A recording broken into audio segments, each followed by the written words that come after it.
the oral cavity. Which type of epithelium is in the oral cavity? The oral cavity is the non-keratinized, stratified squamous epithelium. Stratified. Does it have keratin? No keratin, unkeratinized. Okay, good. So no keratin. So that is in the mouth. What is the clinical significance of a stratified epithelium and not a columnar epithelium in the mouth? In the mouth, what is the significance of the squamous epithelium? So it is going to help to protect your oral cavity from trauma from the food. Okay? Okay. I mean, if you eat something like it's hot or it's sharp and it's going to destroy 1 2 layers, you still have so many layers. It's stratified, right? Oh, that's what stratified means, of many layers. Absolutely. Stratified means many layers. And squamous means like it's I don't know how to say squamous in English, but it's like flat, right? So Okay, doc. it is like this. So if somebody eats something sharp, he's going to remove 1 layer, but other layer is going to be there. Okay. Got it, doc. So stratified squamous epithelium, and it's going to be in the oral cavity and also in the esophagus. Upper 1/3 of the esophagus will have striated muscles, which is actually a musculoskeletal muscles, a skeletal muscles. Okay. Yeah, doc. And the middle and the lower third is smooth muscles, which means that basically the upper third is controllable by you. Okay. Yeah, doc. While the lower 2/3 are not controllable by you. Okay. Got it, doc. Yeah. So with some overlap at the transition between them. Okay. So in the stomach, which type of epithelium we have? Keep in mind that normally overall squamous epithelium, if it's not cancer, cannot secrete anything. Okay. So Okay, doc. to secrete anything, you need to have columnar or a cuboidal. Okay. Columnar or cuboidal for secretion. Okay, Yes. doc. Columnar. So, doc, esophagus doesn't secrete anything, doc? Not really. Not really. Okay. So if we keep going, we have in the stomach, we have the gastric glands, and the gastric glands are going to be columnar, right? Keep in mind that cuboidal Yeah, means doc. it's like a cube-like formation, like this. Well, this is columnar.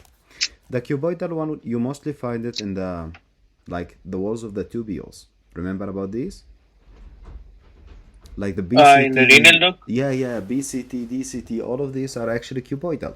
Okay? Cuboidal. Okay. So, but here, it's going to be columnar. So gastric gland are going all to be columnar. The parietal cells and the sheath cells, you must be able to recognize them. Remember which one was pink and which one was blue? Yeah, doc. Chief cells, I remember like police chiefs over here. So, and they wear blue dress, right? So that's why I remember as a chief playing blue color. Okay. So if I ask you this one versus this one. One Yeah, and no. two. One is a chief cell, doc. Two is a what do you call parietal cell. Excellent. So also the location, the sheath cells are much more deeper in the stomach. Deeper. Yeah, doc. Okay, good. So the stomach, remember, do you know what is the stem cell of the GI? Stomach and the duodenum and all of that. I know it's somewhere in the crypt of Lebanki or something like that. Yeah, the crypts of Leprechaun, which exist actually from the stomach until the colon. Okay? From the stomach to the colon. Okay, doc. Yes. Like including the colon. And if we speak about the function of the parietal cells and the sheath cells, an idea? Pepsin, right? Doc? Pepsinogen. For which one? For parietal. Mm-mm. Chiefs, no, doc? No. Parietal used to produce HCl and intrinsic factor. Right? Oh, and chief cell is pepsin. Pepsinogen, which is activated Yeah. by? Only last night I was remembering this, doc. While driving, I was like, okay. I was going to get milk and I was like, yeah. Chief cell is pepsin, parietal cell is intrinsic factor and HCl. Bro, I don't know why I said don't other drive way. at the study USMLE. Bad idea. No, I was just reviewing in my head, doc. While driving, I was getting some milk. Ah, Doc, let me just call you 1 second. I just want to connect the internet to the other network. sure. No problem. Just be on. Okay. Hello, Doc. Yes. Did you do it? Hello. Hello? Can you hear me? Yeah, Doc. I'm here. Yeah. Okay. I cannot see your screen, Doc. Yeah. You cannot? Yeah. No. I Hello? Sushant. remember seeing a question in. Can you hear me? Doc. Now I can hear you. And now I can hear you as well. Okay, good. Yeah, Doc. Doc, 1 second, Doc. Let me just get a question from NVMe. Uh-huh. I think there was a question in NVMe with this type of thing. I'm just looking for it, Doc. Okay. I'm thinking it's NVMe 20. Yeah, look, until you find it, I want to tell you something. Like the pepsinogen is made in the chief cells, right? Yes, Doc. But there is something that is needed to convert it to pepsin. What was that thing? And this also I was trying to memorize, remember, Doc, but I couldn't remember it last night. No problem. So let's actually do like this. Where are you? Yes. So pepsinogen is made in the... Man, sorry for my dictation, but like you will understand, but my dictation sucks. In the chief I cells. no problem. In the pepsinogens. But to convert it to pepsin, you must have HCl. So it's converted by acid. Yes? You need to have HCl. Yeah, Yes. Doc. The HCl, where does it come from? The HCl comes from a parietal cell, Doc. Absolutely. What else does the parietal cells produce? Intrinsic factor, right, Doc? Yes.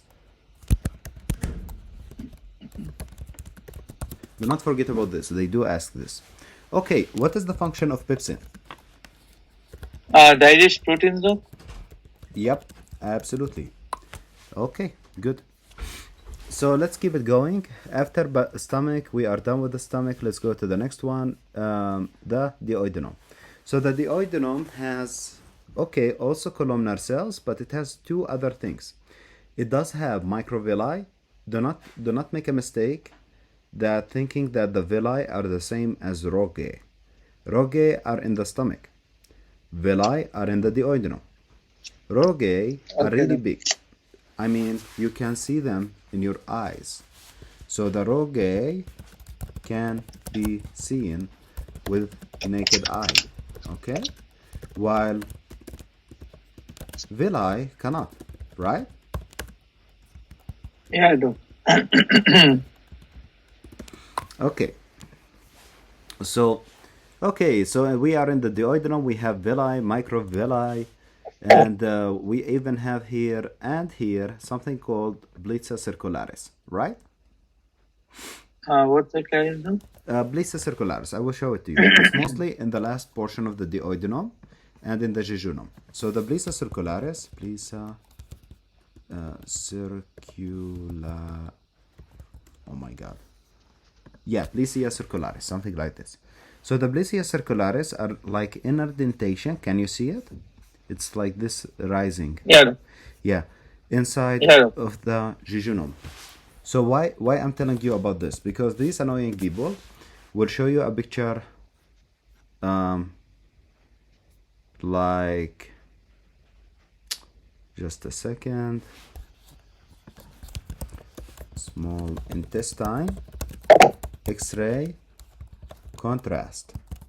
They do show you a small intestine with contrast, and they want you to know, according to the picture, which one is the jejunum and which one is the ileum. You are like, but this is just a contrast. How can I tell? You know, just like X-ray with contrast. Well, the trick to be able to differentiate between them is when you take a look, you look at the borders. Can you see the irregular borders here? Yeah, doc. So the irregular borders are basically telling you what? It's telling you that it has the Blisa circularis, right? Okay, doc. Yeah, but there is much better picture. I really don't know. Ah, here it is. I finally found it. Okay, let me send you this one. Okay, so this is one, and let me show you this. Okay, so you can see here the stomach, of course. Wait. Ah. Okay, this is the stomach, of course, and this is, as you can see, it's like hazy, right? It's Yeah, doc. hazy. Why it's hazy? Because of the presence of the Blisa circularis. So what are these? These are the jejunum, right? Okay, doc. While the ileum does not have a Blisa circularis. Thus, it will Where, be... where is the duodenum, doc? The duodenum is kind of difficult to appreciate here, but it will be somewhere right here. But to be truthful with you, you cannot really see it. Okay, doc. Yep. But if you can see here, is there any Blisa circularis here? No, No. plain. So this is the ileum and this is the jejunum, right? Okay, doc. Okay. Okay, good. So the next thing is as follows. Okay, done with the esophagus, stomach, and now the duodenum, they have villi and microvilli. What is the function of villi and microvilli? Absorption, doc. Yeah, but okay, even if it does not is not there, it will still have absorption, but it has a function. It's to increase the surface area, right? Yeah, doc. Yeah. Because if you have more surface area, you have more absorption. So the next thing we have is Yes. something called the Brenner gland, which produce bicarbonate. Do not make the mistake of thinking only the Brenner gland are the one who make the bicarbonate for the duodenum. Where else can we get bicarbonate to the duodenum?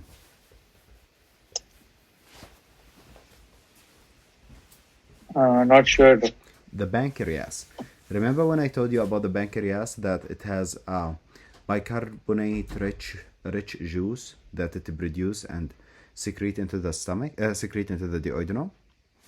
So, if you Yeah, but uh-huh, say is there a name to the juice, doc, that it produces bicarb? pancreatic juice. Pancreatic juice. So the pancreatic juice contains two substances, chloride and bicarbonate. Okay? And a lot of Okay, doc. enzymes, a lot of other enzymes. But mainly, if the juice is like, except for the enzymes, it has a chloride and bicarbonate.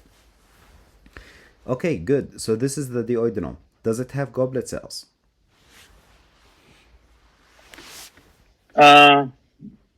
Doc, if you don't mind, can you show me in histology Brenner gland, doc? They don't show it here, but And these crypts of Libercon? Do we have to know them? yes, absolutely. Not the Brenner gland, actually. This is low yield, but the crypts are high yield. So, just a second. When I try to look for a Brenner gland, I just look at a submucosal area that has a goblet cells like structure. So wait a second. Okay, good enough. Can you see the lumen here? Yeah, doc. Can you see this structure? Yeah, that looks like what do you call the Bayer's patch, doc? Bayer's patch are Right? have more cells. They have germinal centers, but these ones are like have this little canules in the middle of each group, right? Okay. So this is Brenner cell. Okay, Brenner gland. Sorry, Brenner gland. This is the Brenner gland as well. So, but to be fair with you, it's a really low yield topic. But yeah, Okay, doc. they produce bicarbonate. But what is super high yield? There is something super high yield to know about this, which is the one you just asked about. The crypts of Libricon. I cannot say it, but it's high yield. Why it's high yield? I will tell you all the question they ask. The first question, at which phase of the cell cycle they are located?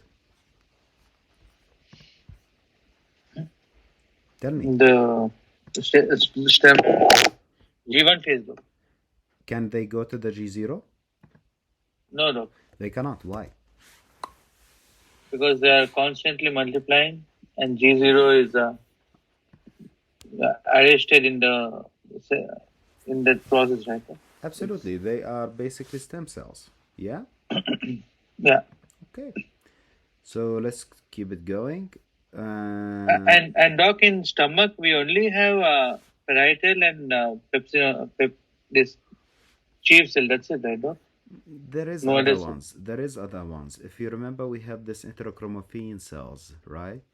Which produced histamine. If you remember that pathway. Remember when we spoke about that pathway? Yeah, Like, yeah, and remember, doc. There were yeah. two things, right? So also we have the mucus secreting cells, not goblet cells, but the mucus. It's different. Okay. Um, Okay, doc. and yeah, we had the stem cells which are located in the crypts. This is the crypt. Okay. Okay. Okay. Good.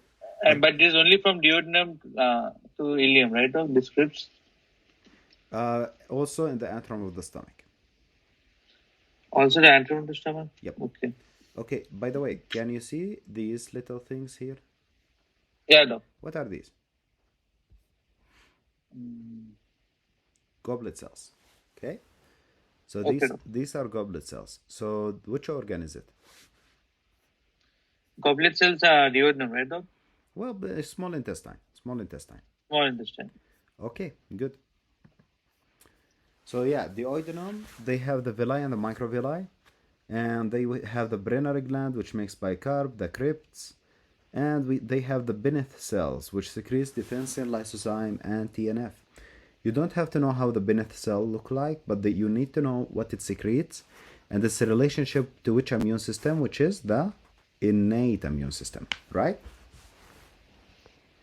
Okay, doc. Innate immune system. Remember, the innate immune system is non-specific. It's stupid basically, and it just destroy anything that is suspicious.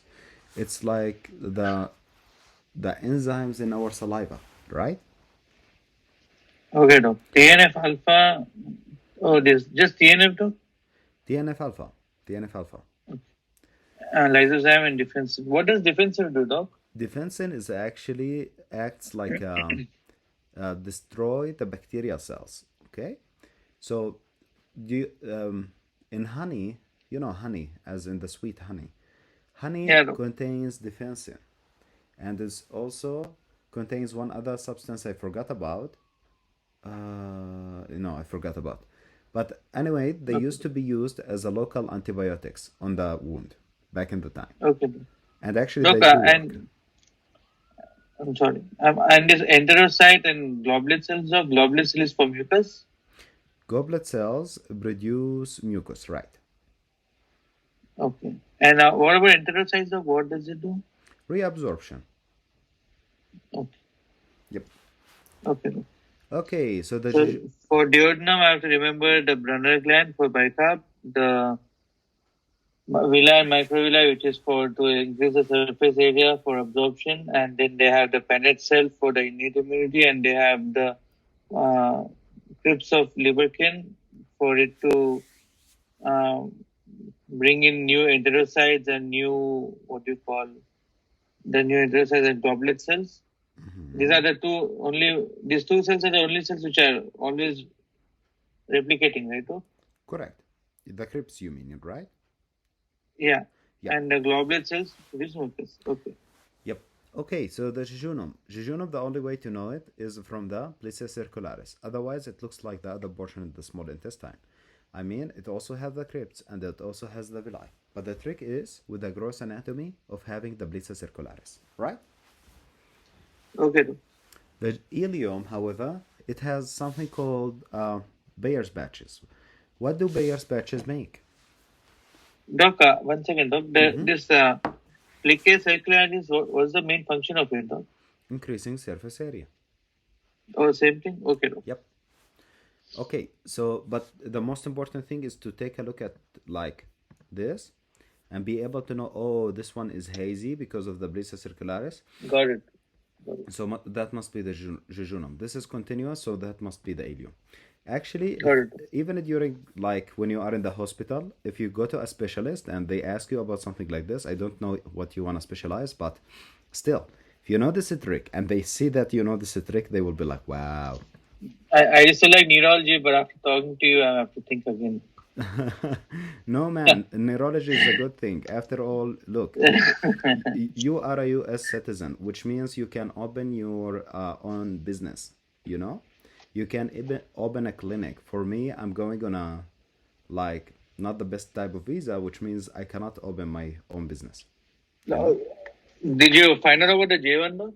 Yeah, they basically told me I have to have the J1 until um, yeah, for the whole of my residency, except if I finish step 3 now, which is impossible basically because I'm not a graduate yet. And yeah, so I will have to stuck with the J1 visa. But they told me something good, which is like if I finish at that hospital, I can continue at that hospital my fellowship on the same visa, you know, the J1 visa. And they No. said after that, like because you have the fellowship, you can get the waiver, but because of if the fact you have a fellowship, which is a subspecialty, yes, you can. They can send you to an underserved area, but basically there is a trick in the system or something that basically you can do it in the same hospital. No. Great, doc. Yep. But good thing you Fantastic. told me about it. That was really helpful actually, because Yeah, doc. I was You need newbie. to plan everything right after get ERA and everyone. Exactly, exactly. And I can get, yeah, so I told you I have to get married soon. Oh, yeah, I'm scared of that, but yeah. Doc, this lacteal duct, doc, where does it start, doc? The lacteal duct and Ah, okay. what's the other one, doc? The lacteal duct, what is the other one? I know the lacteal duct for the fat, which starts in the duodenum, but what is the other one? There's the lymph, right, doc? Ah, the Some portal. lymph. The portal absorption, you mean? Oh, The portal vein. portal vein, yeah. It's all over the place, So, from the distal esophagus until the anus. so the whole stomach to anus. Okay. Yep. Do you know which substance we reabsorb from the stomach? Almost everything, right, doc? Not really. Oh, from stomach. Okay, from stomach, what do we observe? Absorb. Okay. Not sure, doc. Look, the absorption function of our GIT is mostly in the small intestine, but Right. except a few things. For example, alcohol. Alcohol is absorbed in the stomach. Okay, I mean Okay, doc. like if we're speaking about alcohol as in the drinkable alcohol. Okay. Okay, doc. Alcohol is absorbed in Yep. the stomach. Okay, doc. The duodenum mainly absorbs iron. The jejunum mainly absorbs B9. The ileum mainly absorbs fatty acids.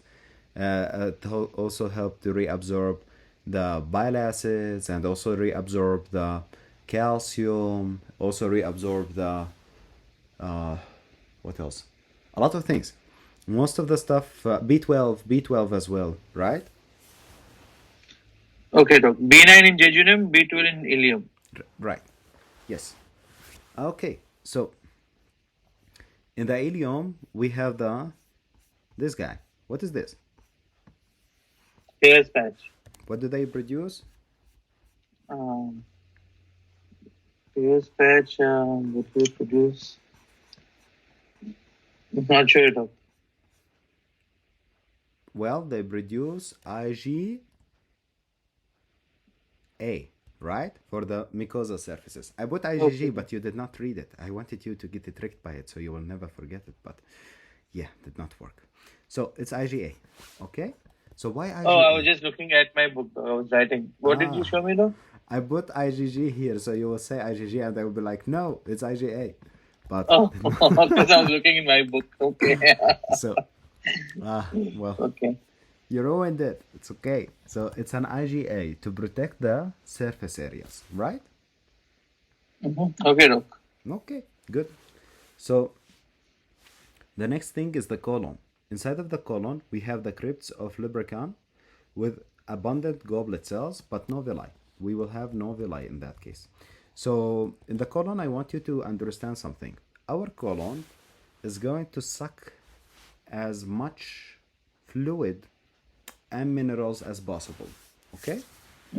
So if we have feces that are in our colon for a longer period of time, they will become much more Yep. dry. Hard. Yeah. Yes, dry and hard.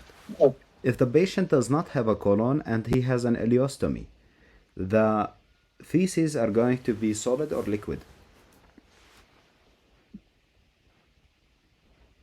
The feces is going to be very liquid, though. Very liquid, absolutely. Okay, now the tricky question. Are they going to be brown or white? They are going to be brown only. I think it will be brown only, though. Well, okay, let me tell you. So the color of the feces is made out of stercobilin, right? Yes, Stercobilin. though. Yeah. So this stercobilin, for it to be stercobilin, it need to be fermented by the colon bacteria from Okay. orobilin into stercobilin. Now we don't have the colon anymore, right? Okay. So it's not going to be black. It's not going to be I brown. I thought that happens in the terminal ileum, doc. No? Ah, no, no, no, no. It's the bacteria. The bacteria is located in the colon. Okay? Okay. Okay. Okay, doc.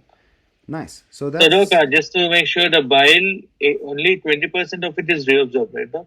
correct. Yes. 80% gets excreted in the feces in form of stercobilin, Yep. right? Correct. And even the one that And gets in reabsorbed. the 20%, 2% goes to the renal and gets Uh-huh. excreted, and 18% is reabsorbed back into the liver, the biles. Correct. And the one that is reabsorbed to the kidney, that is going to make the color of the urine, right? Got it. Good. Okay, so that's it for the intestinal epithelium. Got it. Doc. Awesome. Good. So, And doc, goblet cells are present throughout the duodenum to colon, right? Doc? Goblet cells. the moment you enter the duodenum, you start having goblet cells, and the further you go, the more goblet cells you will have. That means, so the moment you reach the colon has the most amount of goblet cells. Okay?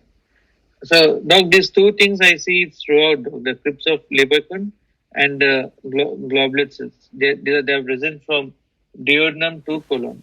Correct. Is that right, doc? That is Okay. correct. Yes. Good. So, let's say somebody has an ulcer. What is the most common cause of ulcer? The most common cause of ulcer, let's see. Most common cause of ulcer is oh yeah, H. pylori, doc. What about gastric ulcer? H. pylori, doc. Duodenal? Both are H. pylori, doc. A smoker who eats spicy food and take NSAIDs? What about them, doc? The In the most common. states causes ulcers too, yeah. Yeah, so what is the most common risk factor in a patient who's taking NSAID? To get an ulcer, doc. Yeah. So the risk factor, is it, what is the cause? Is it the H. pylori or the NSAID in the patient who take NSAID? If you- NSAIDs, doc. Yes, okay, look, this is the tricky question. If you get this question, choose H. pylori, because even if he's on NSAIDs, H. pylori is still the most common. Okay? Okay, doc. Yep. So, but I'm telling you because I got it wrong. So, Okay. yeah, Always H. pylori. it's always H. pylori, regardless of what is the thing. It's always H. pylori. Okay, So in the vignette, they say that they have H. pylori positive as well as they are using NSAIDs. I pick H. pylori. H. pylori. That's it. So, Okay. hemorrhage. So we have gastric, duodenal type of, yeah, it can occur in both the gastric and the duodenal. There is a few things I want you to understand here. First of all, where exactly it's going to bleed from. For that sake, I would like to go back a little bit and show you the vessels of the stomach. If you remember, we had the celiac trunk, right? The celiac trunk had many vessels. One of them is the left gastric, right? Yeah. Doc. Remember that I told you that the ulcers of the stomach are mostly in the larger or the smaller curvature? The which one of cancers? Ulcer. It's in the smaller curvature, though. Yep. The ulcers out at the smaller curvature. Absolutely.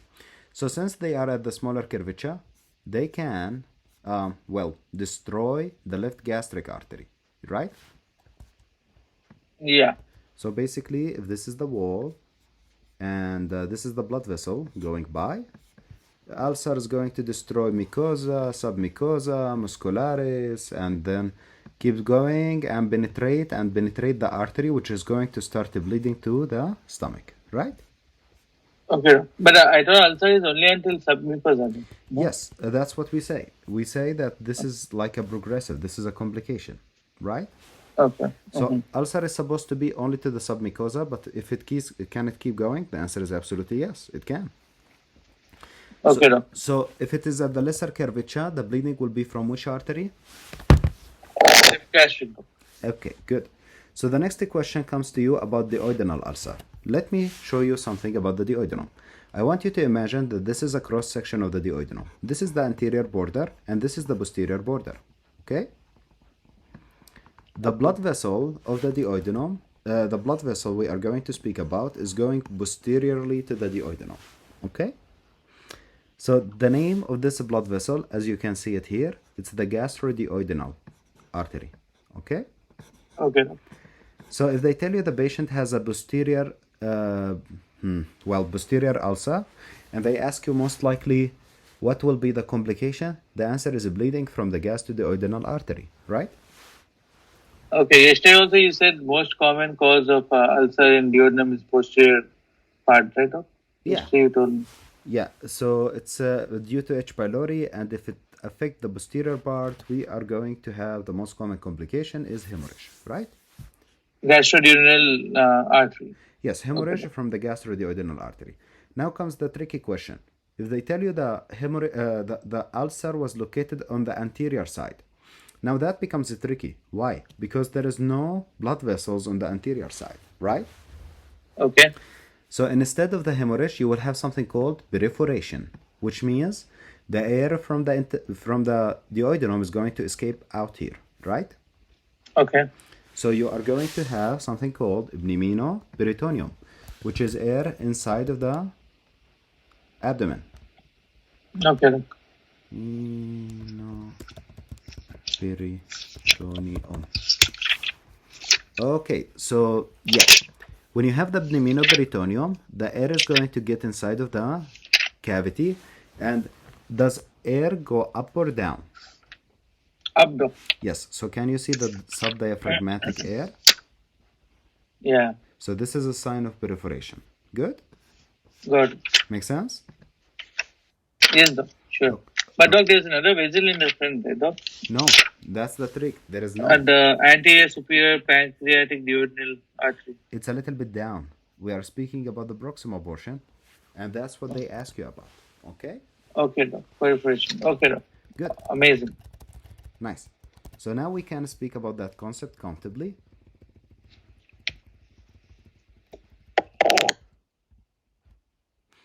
Okay.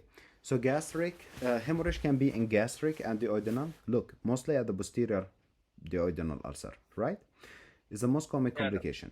Ruptured gastric ulcer on the lesser curvature of the stomach will lead to a bleeding from the left gastric artery, while an ulcer on the posterior wall of the duodenum will lead to bleeding from the gastroduodenal artery. Any problemo? No, doc. Okay, perfecto. So also we can have obstruction if it is going to be at the pyloric channel or the duodenum. Now this does not make sense. Why would we have an obstruction as a complication of ulcer? Why do you think?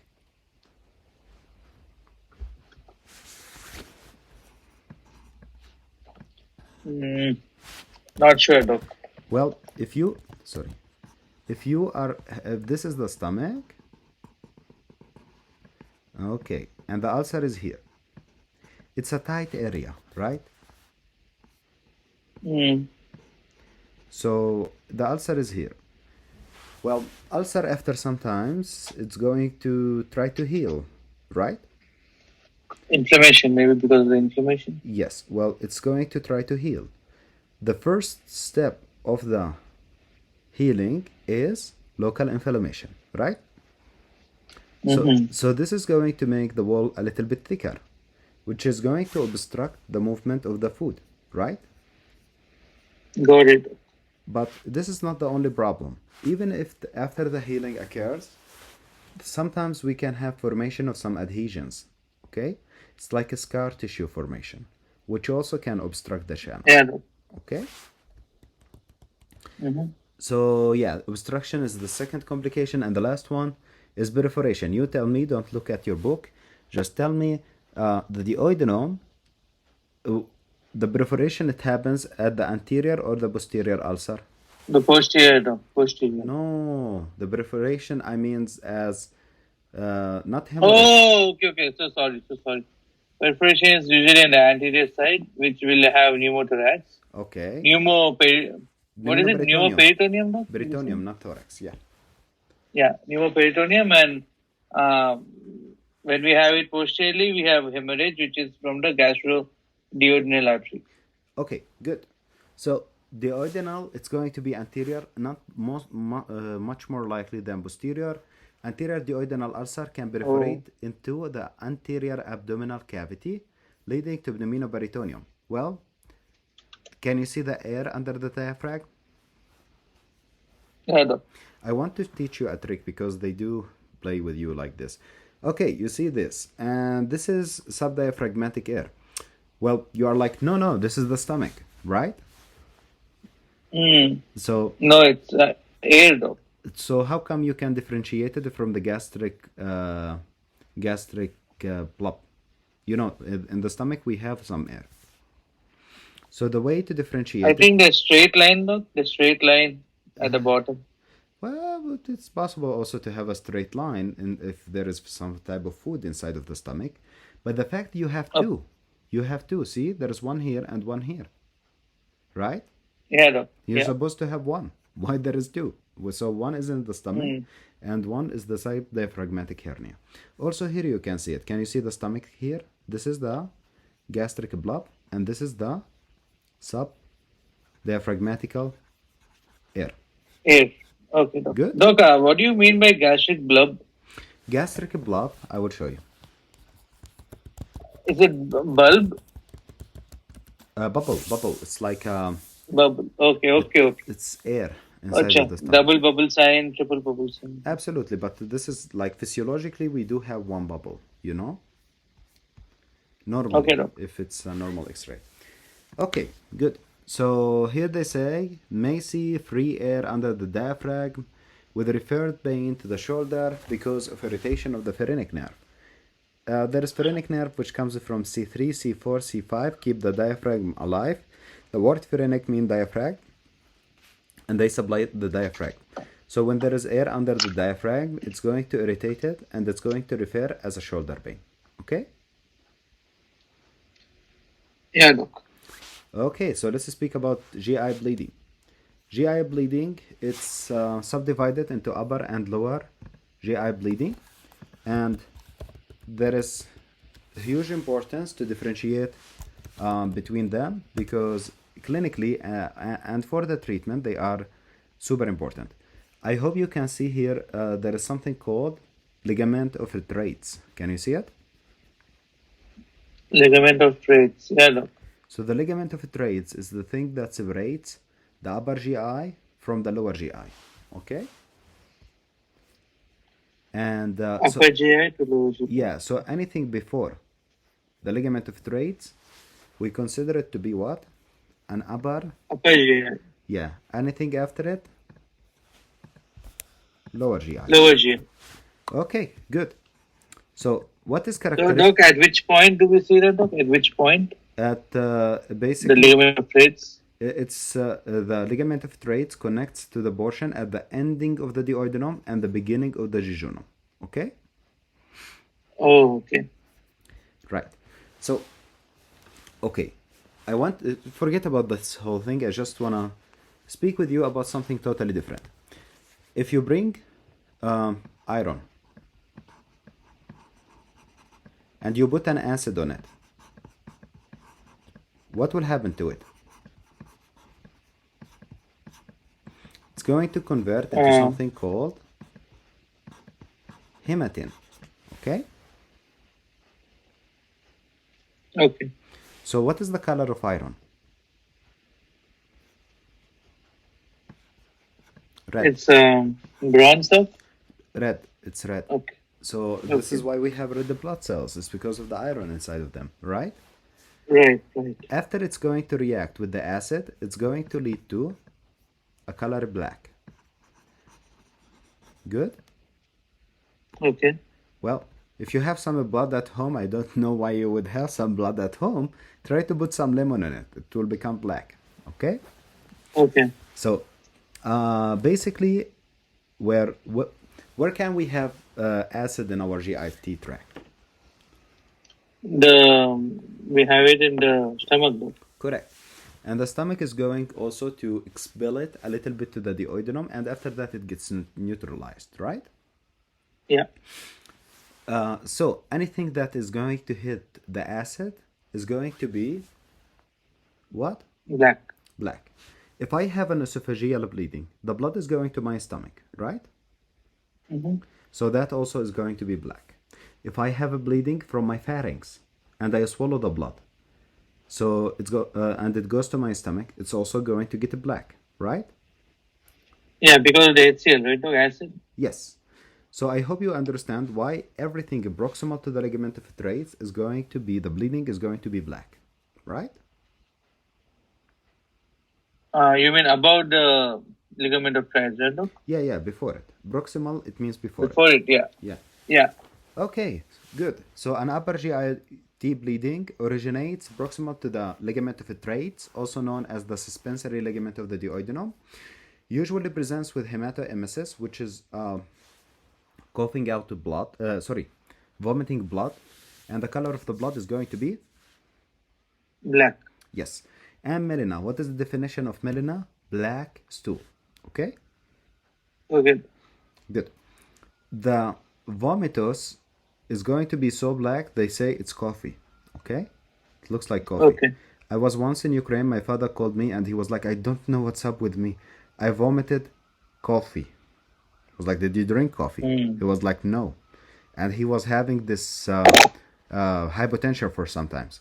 So I was like, okay, just call the ambulance and go to the hospital. He did not listen to me. I had to send my friend to take him.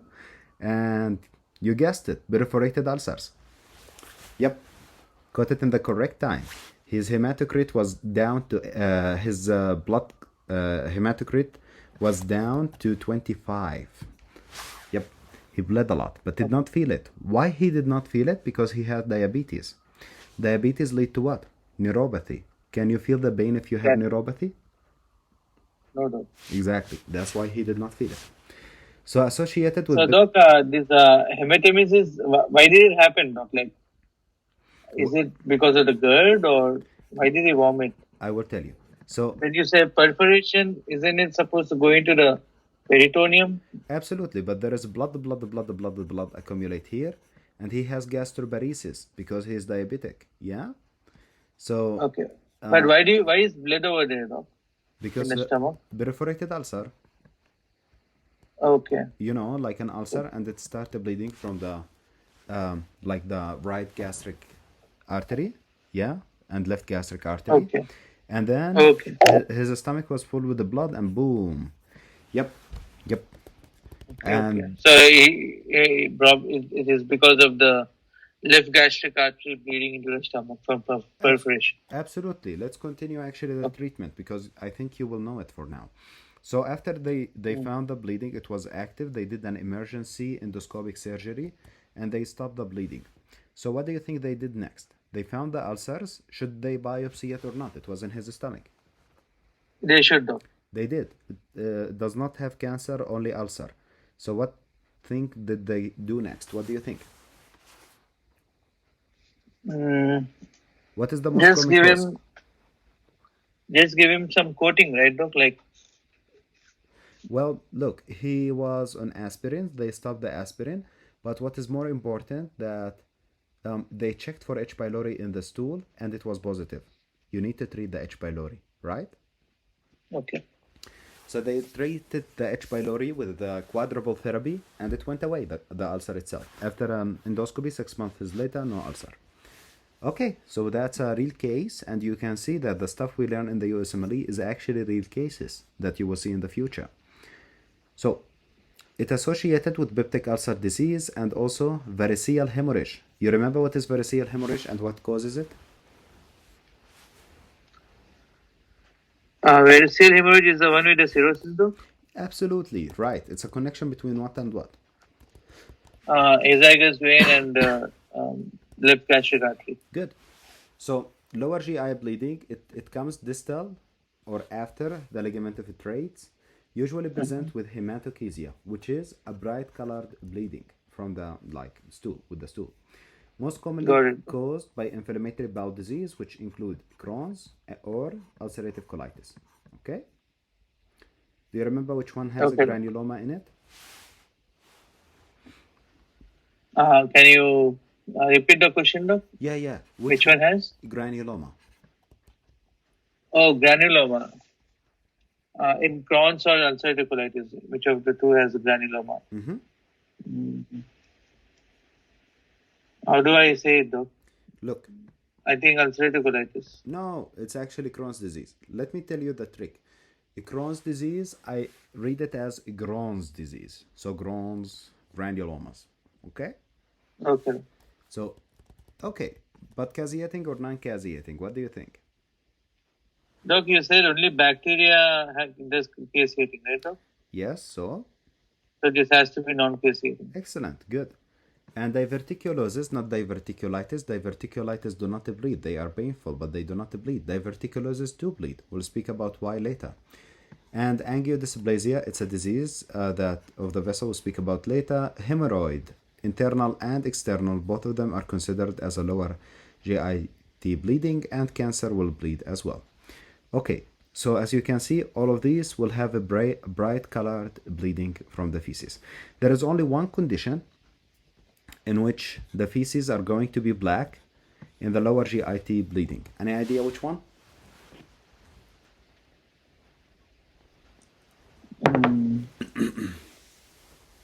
Let me think, Doc. Okay. If you want a hint, tell me. Iron deficiency, Doc? Something iron? No. It's going to be black stools in lower GIT bleeding. Let me give you a hint. It's a baby, 2 years old, not a baby, child, 2 years old, and he has a mass in his right lower quadrant.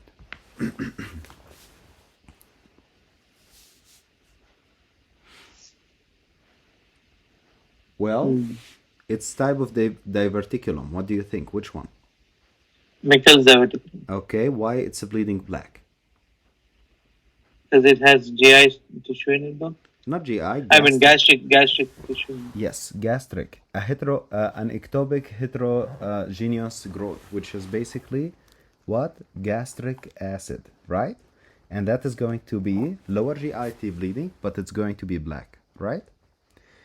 Okay, Doc. So what is the story here? Let me tell you. Patient will come with basically like a melena, right? Black stools. You will do an endoscopy and you will see nothing. And they will be like, where is the source of the bleeding? The answer is the Meckel diverticulum. Okay? Okay, Doc. Okay, good. Okay, man. So let's take a little break, come back and speak about malabsorption, inflammatory bowel disease, and keep going. So see you in 8 minutes, okay? Okay, Doc. Milligram, Doc, once.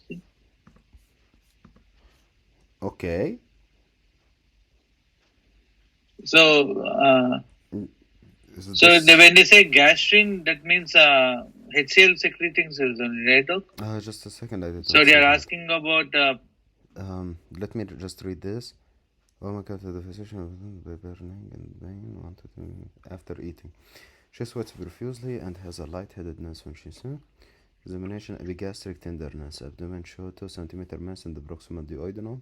Okay, so she has a Langer-Elson syndrome. Gastrin released by tumor cells stimulate which of the following labeled cells? So yeah, the gastrin normally stimulate which cell? So, Doc, I know the chief cells and the parietal cells, right, Doc? No. Gastrin is also a kind of cell, no? Gastrin? Gastrin is a hormone produced by the Hormone, G cells. okay. Yeah. Parietal cell. No, by the G cells. It's produced by the G cells, but it stimulates the parietal cell, right? Oh, okay. So, Doc, we just did a histology lot, like, right, Doc? They didn't say anything about the G cells over there, Doc? G cells, you cannot see them. They are dispersed all over the place. But gastrin basically is produced by G cells and stimulate the parietal cells to produce what? The acid. Okay. So here they tell you that the patient has a gastrinoma, which is a cancer of the G cells, and he's producing a lot of gastrin, and they are telling you that this gastrin stimulates one of these cells. So, well, gastrin stimulates the parietal cells. They are basically asking you which of the following is the parietal cells.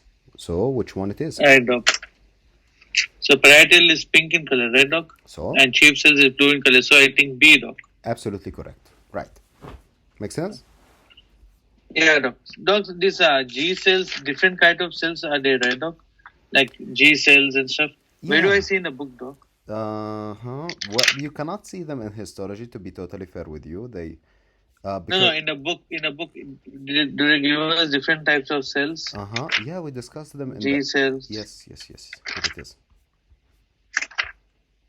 Remember when we spoke about, for example, the gastrin from the G Okay. cells, Okay. somatostatin from the D cells, and all of these, secretin from the S cells, right? Okay, doc. I just have to integrate this in my brain, doc. Yeah, I know. It I just just takes get some time. confused with the pepsin. I mean, with the chief cells, parietal cells. So now I have to integrate this type of cells, doc. Okay. Mm-hmm. Okay, let's speak about the next one, which is malabsorption. Malabsorption is an ability to absorb something from the what? Which portion of the GI? Malabsorption. Can you repeat the question, doc? I'm sorry. Yeah, in case of malabsorption, which portion of our GIT is responsible for the absorption mostly? From duodenum, doc. Duodenum to small intestine. Yeah, The small whole intestine. small intestine. Small intestine. Malabsorption syndrome can lead to diarrhea, steatorrhea, which is fat with the stools, weight loss, weakness, vitamins and minerals deficiencies. And the secreting can be with fecal fat using something called the Sudan stain. A Sudan stain is a type of stain that helps you to see fat. You will see it as an orange colored. Wait a second. Yes. Can you see this? This is basically fatty liver. Can you see the Sudan stain? It's orange, right? Okay, doc. Well, in the feces, you will be able to see it like this. Can you see it? The fat? Yeah, doc. And this is stained by Sudan stain. Here it is. Okay, so Sudan stain is going to be an orange stain. So we have different malabsorption syndrome. We have celiac disease. We have lactose intolerance, which everybody has, but everybody denies. Pancreatic insufficiency, tropical Sebrou, and the Whipple disease. The main idea of the malabsorption syndrome is to be able to differentiate between them. Okay? So, Okay, doc. celiac disease, also known as the gluten sensitive enteropathy. So, gluten, where can you find gluten? In wheat. So, in bread, right? Yeah, doc. Okay. So, gluten sensitive enteropathy. But to be totally fair with you, it's not the gluten. They are not sensitive to the gluten. They are sensitive to something called gliadin. Okay? Mm-hmm. Gliadin in gluten. Wait, I read gliadin. Let me just show you what does that mean. Well, look. To get gluten, you need glutamine and gliadin. The celiac disease, the problem is the sensitivity to the gliadin. That's it. It's not to the glutamine. Got it? Okay, doc. Okay, good. So, also called the gluten sensitive enteropathy and the celiac Sebrou. So, it's an autoimmune disease mediated by intolerance to gliadin, as you can see. It's a gluten protein found in wheat, barley, and rye. You know what is barley and rye? No, doc. It's types of grains. Okay. Barley, yeah, just some type of grains. They are not used often these days. So yeah, this is barley. And there is something called like rye, which also look, no, not I, what the hell? Yeah, It's like in cereal, you know, with milk in the morning. Yeah, and there is Okay, ray. doc. Yep, this is for donkey. So okay, it's associated with the HLA, DQ2 and 8. So which MHC is it associated with? MHC class 1, doc. Why you said the class 1? It's class 2. There's 2 letters, right? Oh, okay, yeah, yeah. 2 letters being MHC class 2. It's most likely to be in North European descent. Which countries are these? Not European, like UK, doc. UK, Wales. Nope. It's actually Norway. Norway. Okay? Norway. Scandinavian countries. Sweden, Norway, these ones. Okay. So primarily affects this. I hope you know what I mean by this. Scandinavian country. You know what a Scandinavian country is? No, doc. Just a second. So this is the US and this is the Northern European country, which is Finland, Sweden, Okay. and Norway. Okay? Oh, okay, doc. These guys. By the way, in geography, they like also to tell you about the sub-Saharan Africa, which is this. Everything under the Arabic countries, right? Okay, Sub-Saharan doc. Africa. And they also, when they tell you East Asia, they are speaking about this area. Got it, doc. India, you know. Doc, Uh-huh.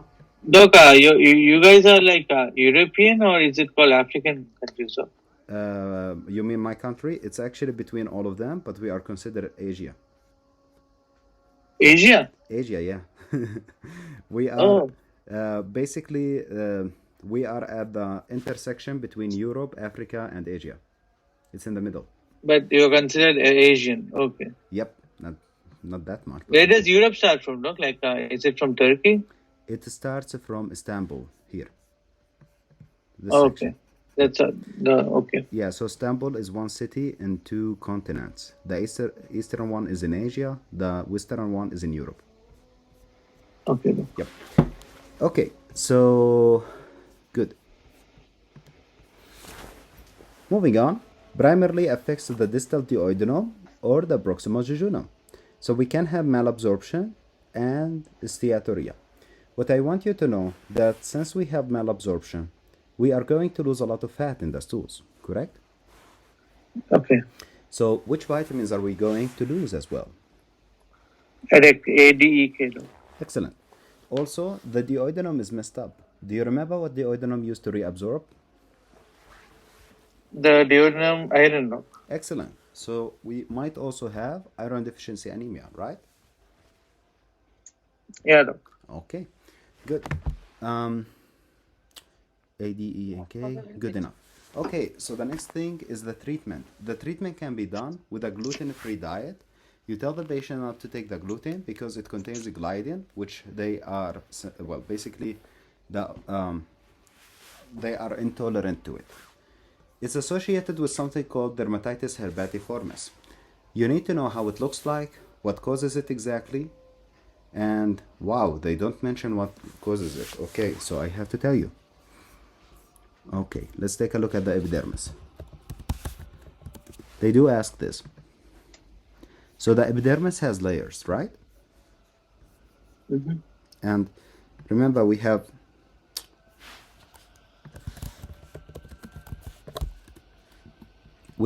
three layers of the skin. We have the epidermis, dermis, and the hypodermis, right? Or the subcutaneous tissue. But look, the dermis has this babula, right? Uh-huh. So we call these the dermal babula. So in case of this disease, dermal babula. In case of the celiac disease, we are going to have an IgA antibodies which are going to be located at the tips of the dermal babula. Okay? Okay. Antibody. Okay. Yes, but which antibody? IgA antibody. Okay? Mm-hmm. So because of this, okay, so can you see this is the keratin of the skin, this is the epidermis, and this is the dermal babula, right? Yeah, doc. So one by one, let's start with the black. This is the keratin. Correct. K, K.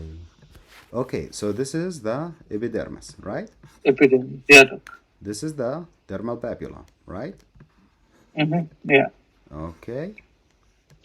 And this is the accumulation of the IgA antibody, and which will draw basically immune cells to it, right? Yeah, can you label it, doc? Again? IgA antibody. Can you label that? Yeah. Blue. IgA antibodies, which will bring cells.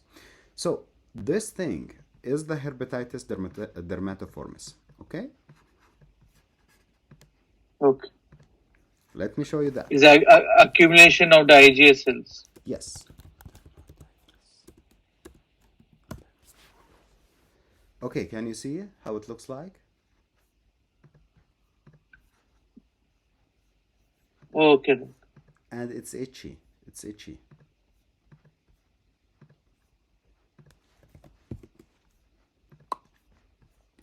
Okay, it's associated with dermatitis herpetiformis, decreased bone density. Why do you think so?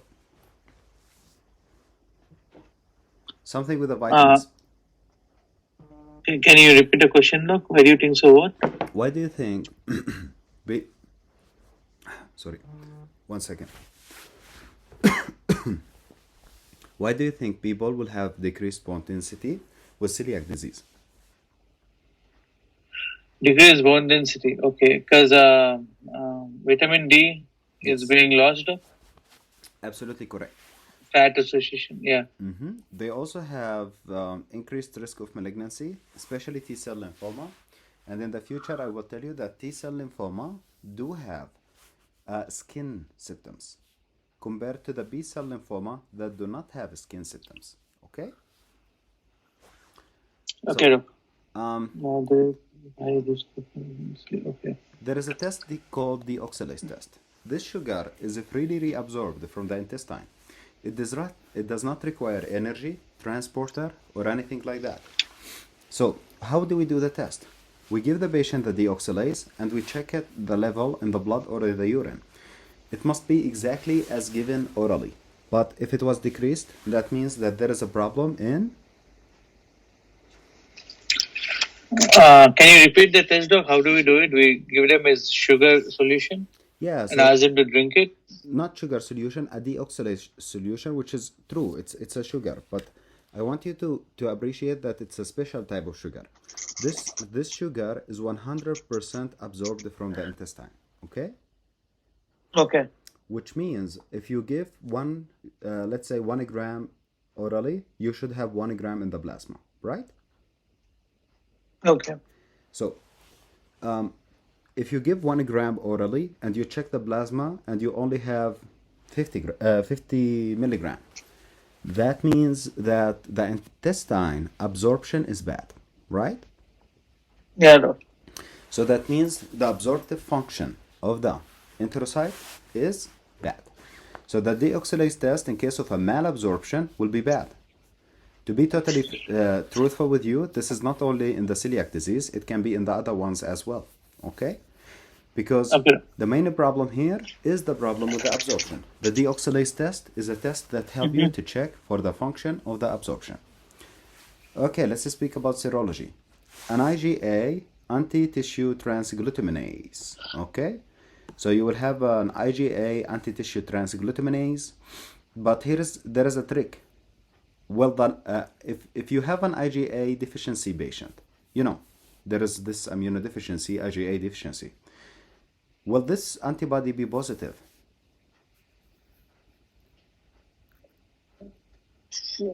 Yeah, can you repeat it, doc? The question, if what? There is a form of immunodeficiency called IgA immunodeficiency. Okay? Okay. So the patient, when he's have IgA deficiency, he will never have an IgA anti-tissue transglutaminase, correct? So you cannot check for that. Instead, you need to check for IgG anti-tissue transglutaminase in the Okay. IgA deficient patient. Okay? Okay, doc. Other antibodies include anti-endomysial, anti-deaminated glycine peptide antibodies, which we will see now. So this is the gluten. It has a gliadin in it.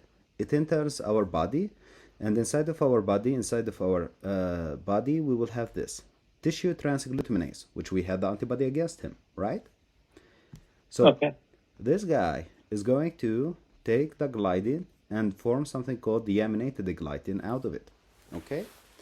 So remember, the sensitivity is against the gliadin, not the gluten. So the gliadin is going to be taken by the antigen presenting cells, which have this special HLA on them. The one that is mutated in these patients, the DQ. And that will help to present it to the T cells, right? Okay. So when the T cells is presented to them, it's going to activate the humoral response by activating the B cells, which is going to make antibodies against the tissue transglutaminase, deaminated gliadin, and endomysial type of antibodies, which I truly tried to look for it. I did not find a lot of stuff about it. I did not find anything specific. But yeah, these three antibodies are going to be positive. It's an IgA antibody. But if the patient is IgA deficient, you must instead look for the IgG's antibody, right? Okay. Okay. Okay. So with the next thing, because as you can see now we have villus atrophy. The intestine is destroyed. So when the intestine is destroyed, can we reabsorb? No, why is it destroyed, Doc? Because of the antibodies? Because of the T cell activity that will become crazy. Okay, so we have the antibodies. The antibodies will start attaching everywhere inside of the enterocyte. And now the T cells will become crazy and start to destroy everything that has the antibody in it, which is what? Enterocyte, right? Mm-hmm. Okay. So they are going to promote lymphocyte to go and infiltrate inside of the enterocyte and between them. Also, they will destroy the enterocyte, which leads to villus atrophy. Destruction of the enterocyte will prevent the reabsorption, right? Okay. If you cannot reabsorb, you will have diarrhea, right? Yeah. Okay. So the test that we used to do for reabsorption checking was which test? Xylose test. Excellent. So yeah, you can see that it will not work. They write here that the histology you will see villus atrophy, crypt hyperplasia, and intraepithelial lymphocytosis. I want to show you a picture of that because they do ask you about this. What do you mean by lymphocytes? Lymphocytosis? The immune cells are coming and depositing there? Yeah, so the lymphocyte are promoted and they are going to go where is the antibodies basically, and they are going to infiltrate all over the intestine, right? So take a look here. Okay. Can you see the blunting of the villi? Villi should be up and down, up and down, up and down. But here there is like a Yeah, blunting.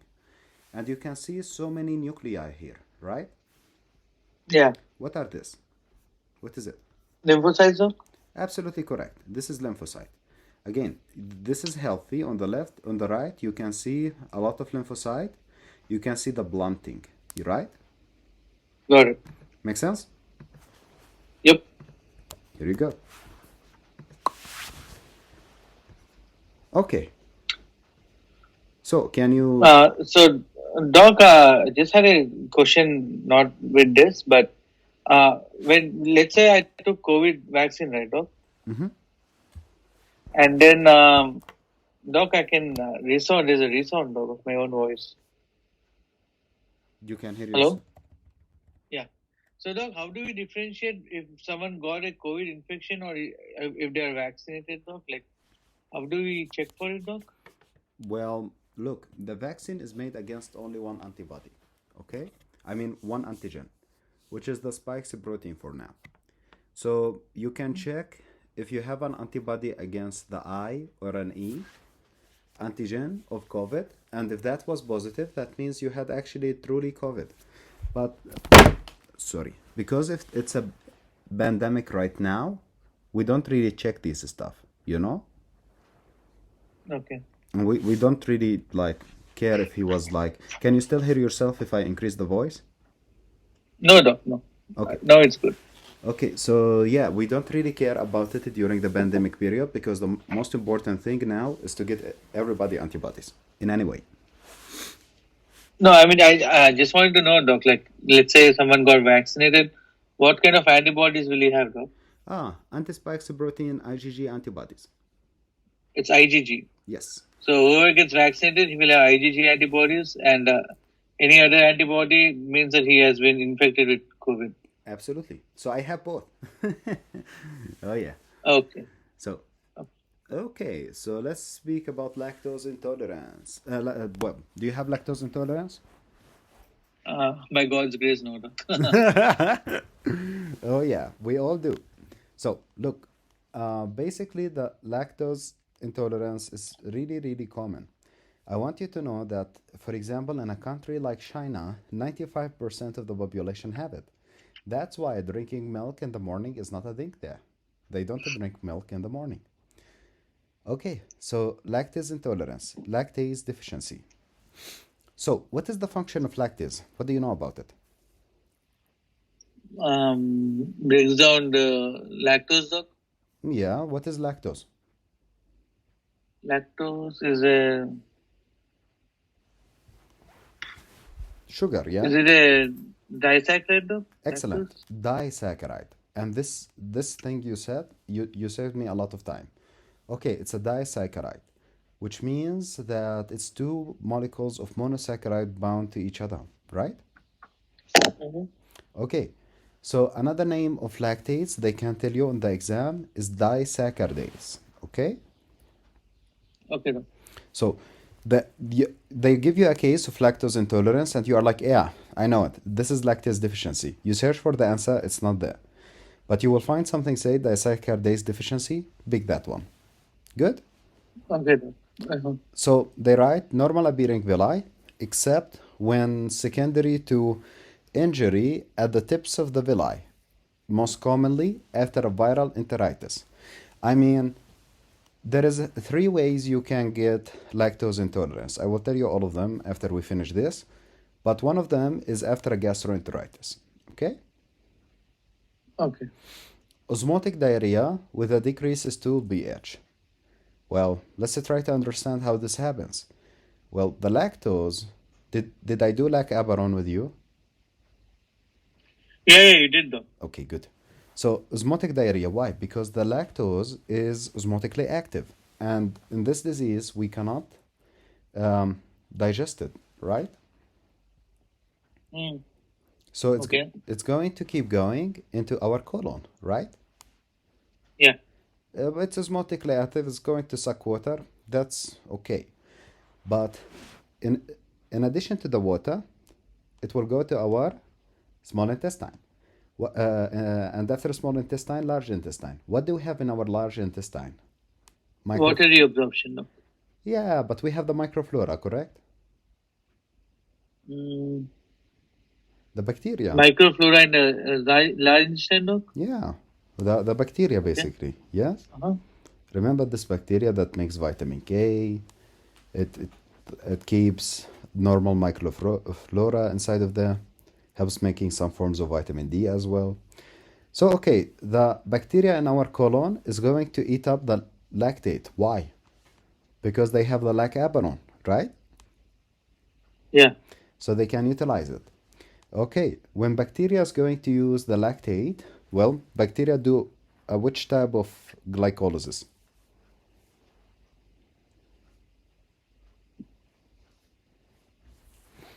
Anaerobic glycolysis, Doc. Yes, so the lactabaron help you to convert the lactate into glucose, which is going to be consumed to make energy for the bacteria. But the Okay. glycolysis in them is having anaerobic glycolysis, which makes lactic acid, correct? Yeah, Doc. Can you repeat this? Okay, so the lactabaron is only used when there's no glucose and there's lactase present, right, Doc? Mm-hmm. Usually. Yes. So, and that's activated, and the lactabaron makes new energy for the bacteria, Mm-hmm. and that's why it produces more lactic acid as a byproduct. Absolutely correct. Nice. Okay, so lactose hydrogen breath test is one of the tests that we can check to check for lactose malabsorption. So this test is going to be positive for lactose malabsorption if post-lactose breath test hydrogen increases in value. Basically, what do? We bring the patient, we give him lactose, we tell him eat it. After he eats it, and sometimes we tell him like go for an hour or two and come back to us. When he come back to us, well, normally if he is okay and does not have the disease, his hydrogen level in the breath should not be elevated. Why? Because the lactate should not have reached the colon, which has the bacteria, right? In normal state. Because the lactase must have encountered it inside of the small intestine and destroyed it. But if we don't have lactase, the lactose is going to go into the colon, right? Okay. And colon meaning large intestine, right? Though? Yes. And then the And in colon. colon, we have the bacteria which will use the lactoperon Uh-huh. and reproduce and gives us lactic acid, Yes, which increase the hydrogen number, right? hydrogen. Yeah, Okay. So more hydrogen will be in the breath, and that's a positive test, right? got it. So, Doc, I'll just tell you in a nutshell. Mm-hmm. So, lactase is an enzyme.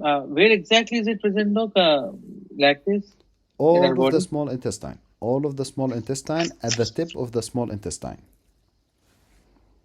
I'll just write it down. Mm-hmm.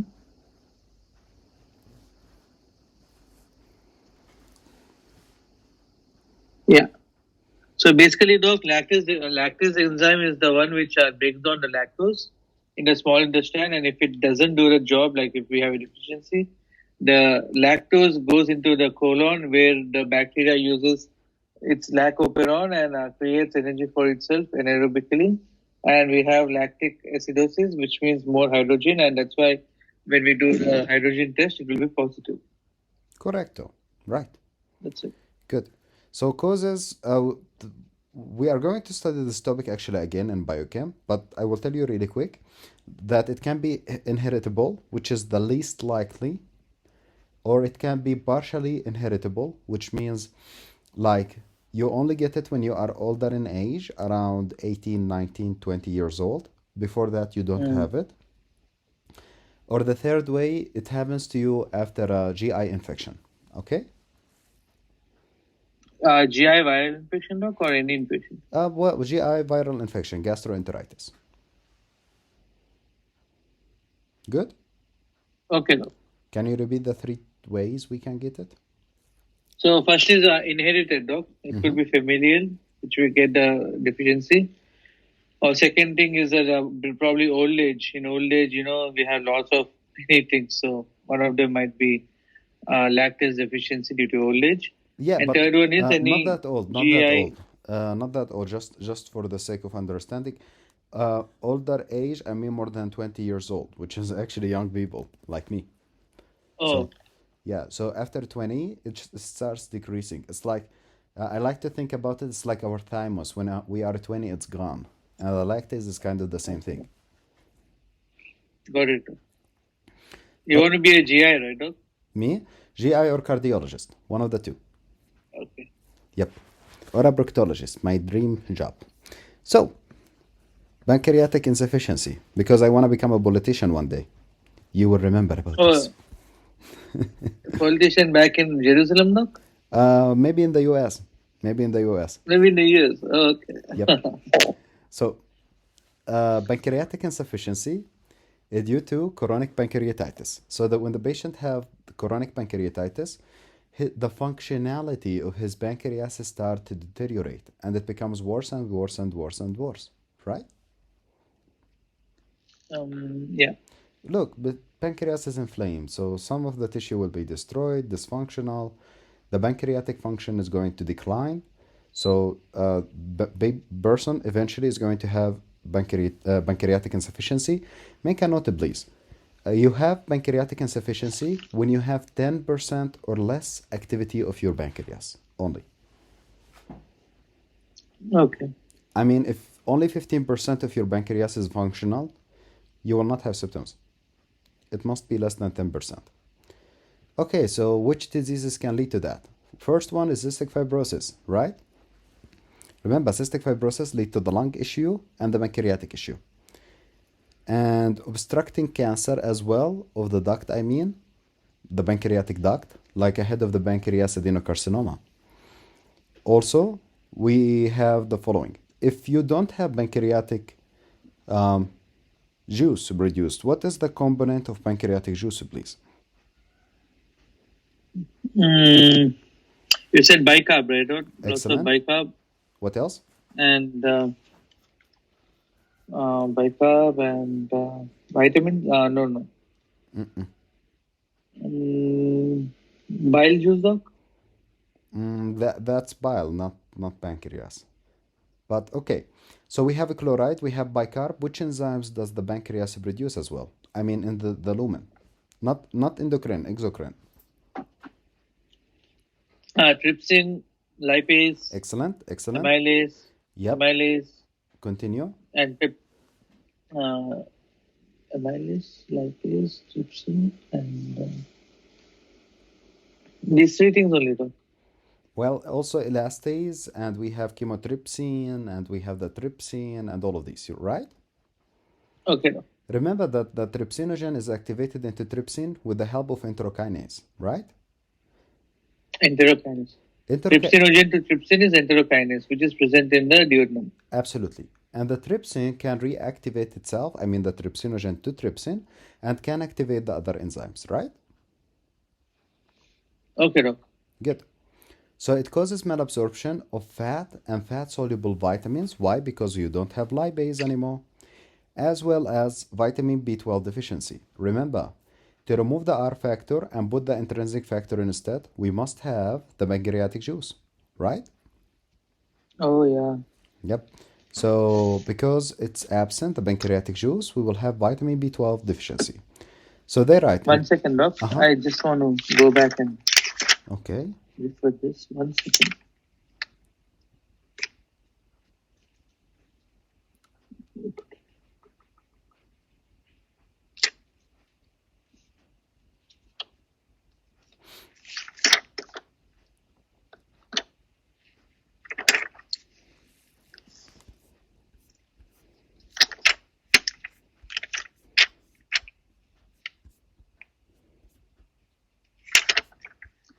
Damn, doc. I didn't write this down anywhere. The RT.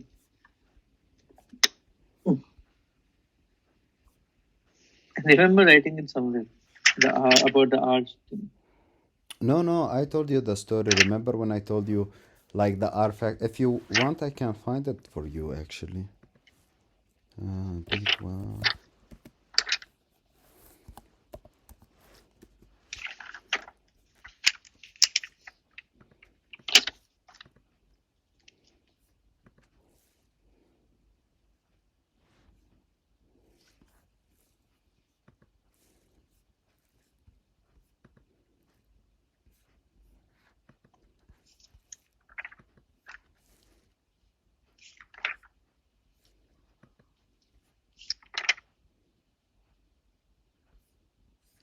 Found it.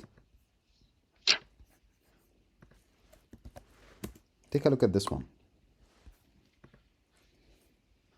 Okay, doc. Yep, it has it all. Yeah. Okay, doc. Where is the R factor, though? Here, R binder. Can you see it coming from the saliva? Okay. Okay. Good. And you can see that the pancreatic juice produces proteases that are able to split it and remove the R factor, and instead of it, put the what? The intrinsic factor. Intrinsic factor. Yeah. Okay, nice. Where in first year did we see this, though? We did not. Did you see this? I told you about it, but we did not see it because sadly it's not written in first aid. Oh my god. I'm getting tense now. I should have written it down when you were saying No, it. don't worry, man. If something is not in first aid, I will tell you about it. Okay, doc. Okay, so let's take a look. We have here the pancreatic insufficiency. So also we will have a decreased duodenal bicarbonate, because I told you before that the pancreas also produce bicarb, right? Yes, Doc.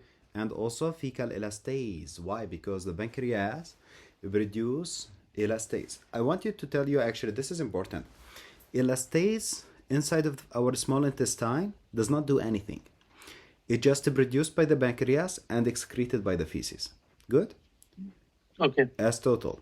This is good. Why? Because it's an indicator of the pancreatic function. So if you want to check the pancreatic function, you must check the elastase. Why? Okay, Because Doc. if the elastase was low, that means your pancreas is not working. If it was normal, pancreas is working.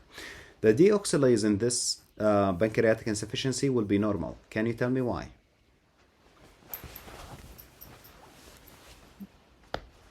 Because it has to do with the duodenum, right, Doc? It's not nothing to do with the pancreas. Not only It's the 100% duodenum, the small absorbed. intestine. The small intestine. So the deoxylase is fully reabsorbed, right?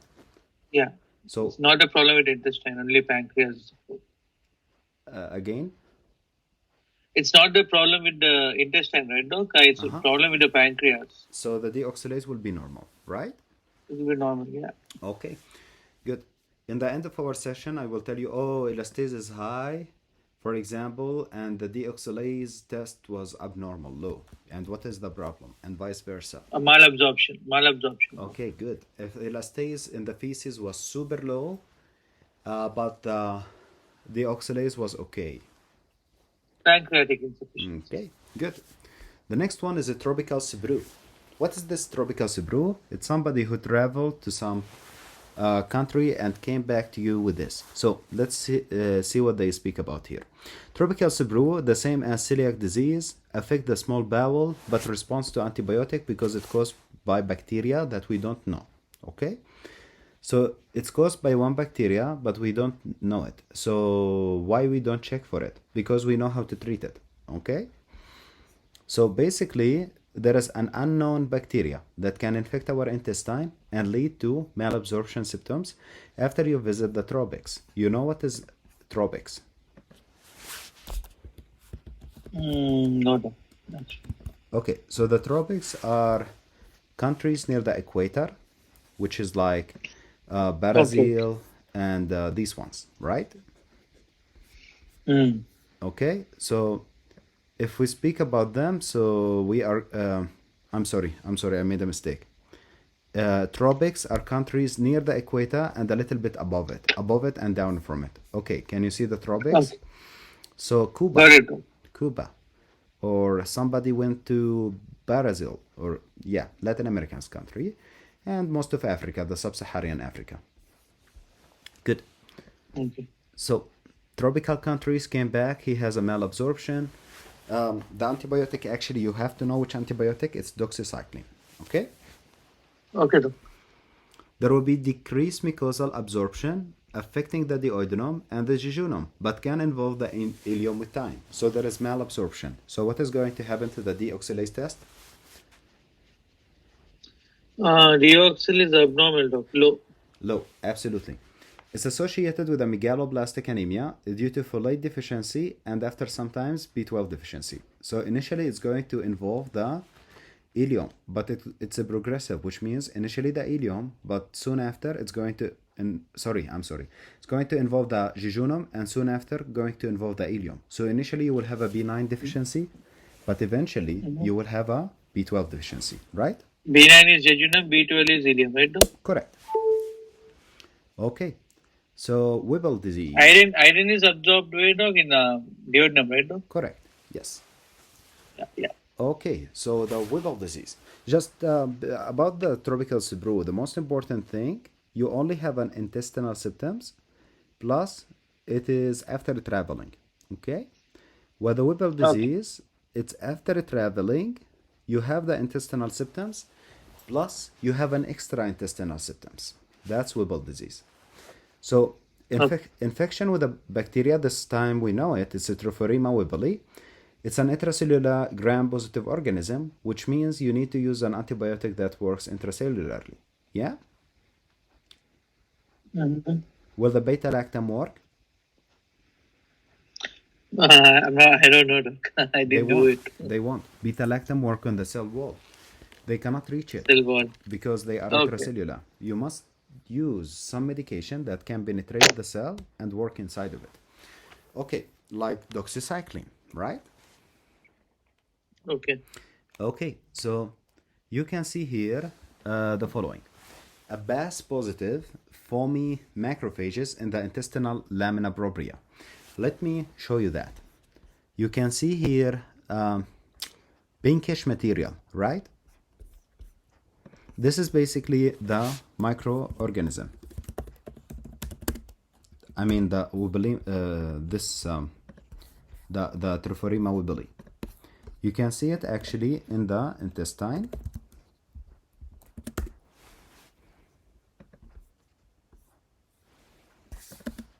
With a BAS stain. Yes. Come on. Yes.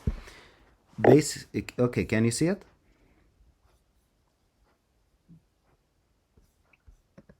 No, doc, not really. Wait. Okay, this is much better. Come on, just a second because it's pixelated.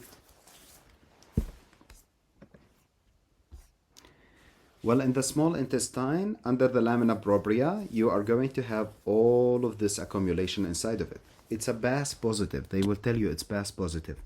When you see it inside of the intestine, BAS positive, that means you are positive for the microorganism, the Trophorema wobbly. Okay? So, Okay, doc. Lamina propria, doc. lamina propria, yes. So, nice, some good pictures here. I advise you to come here and take a look at these pictures. Really good pictures, actually. You can see here, for example, the BAS positive macrophages full with the bacteria, basically. You can see also here the infiltration of the microorganisms in the lamina propria. You can see here they are stained with a different stain, GMS stain, which make them stain black. Okay, and you can see them here as well. Okay, but most commonly in the USMLE they only use the BAS stain, which is this one. Okay, Okay, doc. good. So I told you Weber disease is intestinal plus extraintestinal septum. So Those pink ones are the foamy macrophages, doc. The pink ones. correct. Okay. Dark. I don't know what is this color. Dark pink or something. I'm not sure what is the color. I would just say pink. Yeah, doc. Yeah, doc. So Mesen- foamy. Okay. yeah. Okay. It's going also to involve the mesenteric lymph node. Okay, so extraintestinal septum, this is the most important thing which help you differentiate it from all of the other ones. These patients can have endocarditis, arthritis, Doc, and where is mesenteric nodes, doc? I'm sorry. it's just a lymph node inside of our abdomen. Okay, it's a lymph node. Okay, I thought it was one of the layers. Oh, no, just a lymph node. Oh. Okay. You can see like we have like inferior mesenteric lymph node, superior mesenteric lymph. It's slow yield. Nobody will ask you about this stuff. Awesome, doc. Just wanted to make sure. Okay. Yep. Okay, so these patients are going to have extra intestinal symptoms, including endocarditis, arthritis, and encephalopathy. Okay? Okay, doc. Intestinal plus extraintestinal. So diarrhea, steatorrhea can occur later in the disease course. Most common in all patients. Initially, they will come with an arthralgia, and then they will have the steatorrhea, the malabsorption, basically. Okay? So extraintestinal before the intestinal. Okay, so BAS, the foamy whipped cream in a can. Is it treatable?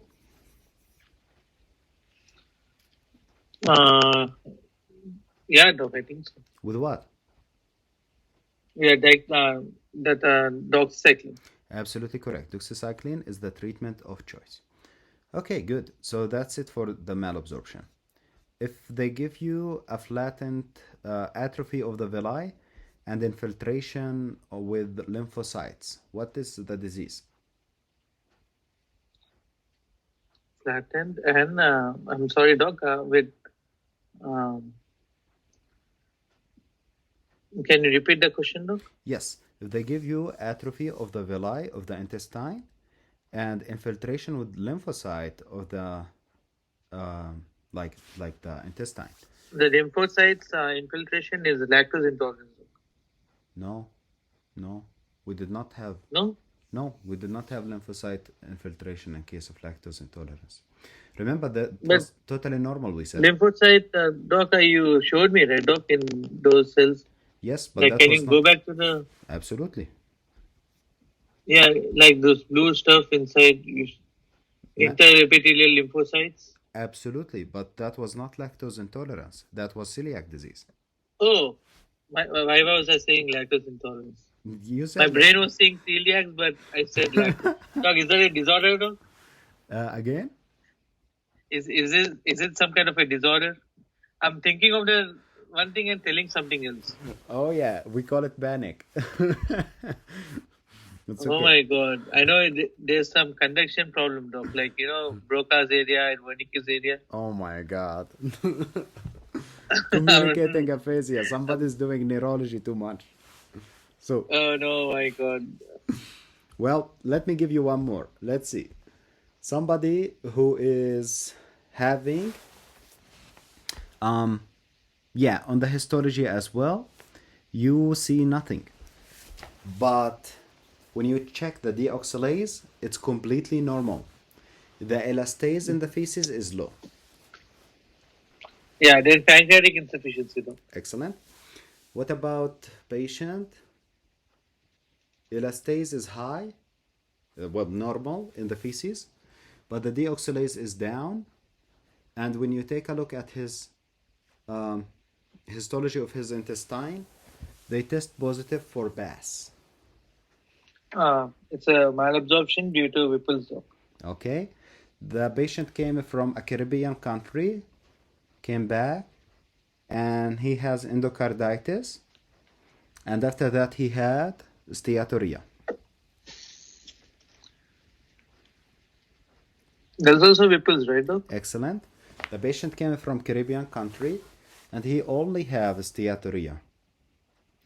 Only intestinal meaning tropical spoon. Okay, that's it.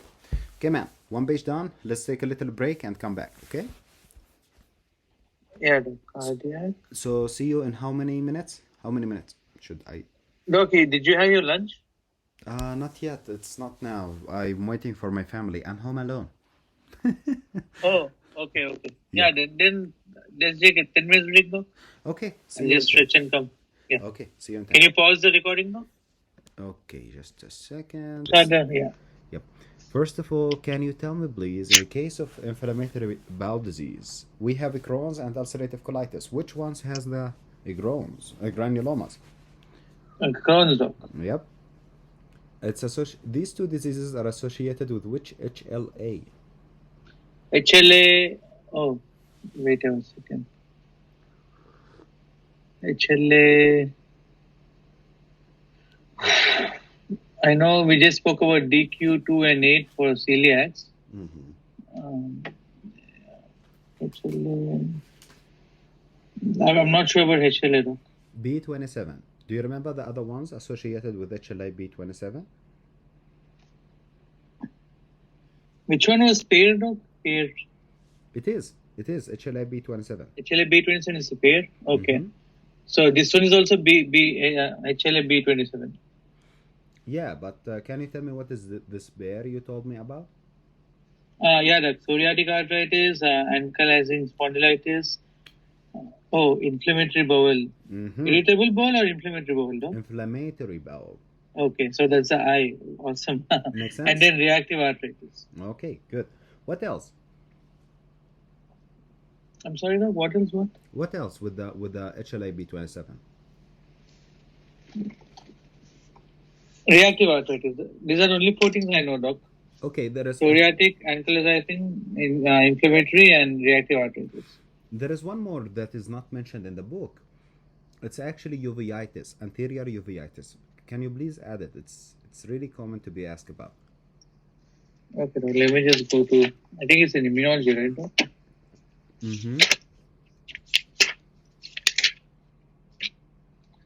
HLA B27 pair. And what did you say, Doc? Anterior uveitis. Anterior uveitis. Okay, Doc. Good. And reactive arthritis, we have chlamydia also, right, Doc? That causes reactive arthritis. Yes, chlamydia is one of them, but it's not the only one. Anaplasma can cause that as well. Yesterday, Doc, I used to think that anything with catheter, plastics, anything is staph epidermitis, you know. That's why I sent it to you. I was like, because I did micro like a long time ago, Doc.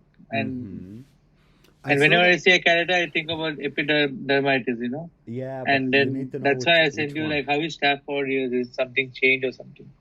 Well, look, there is one more thing actually about the question you sent. I have to say, I understand why you made this mistake, but man, keep in mind that also, this is in micro, of course.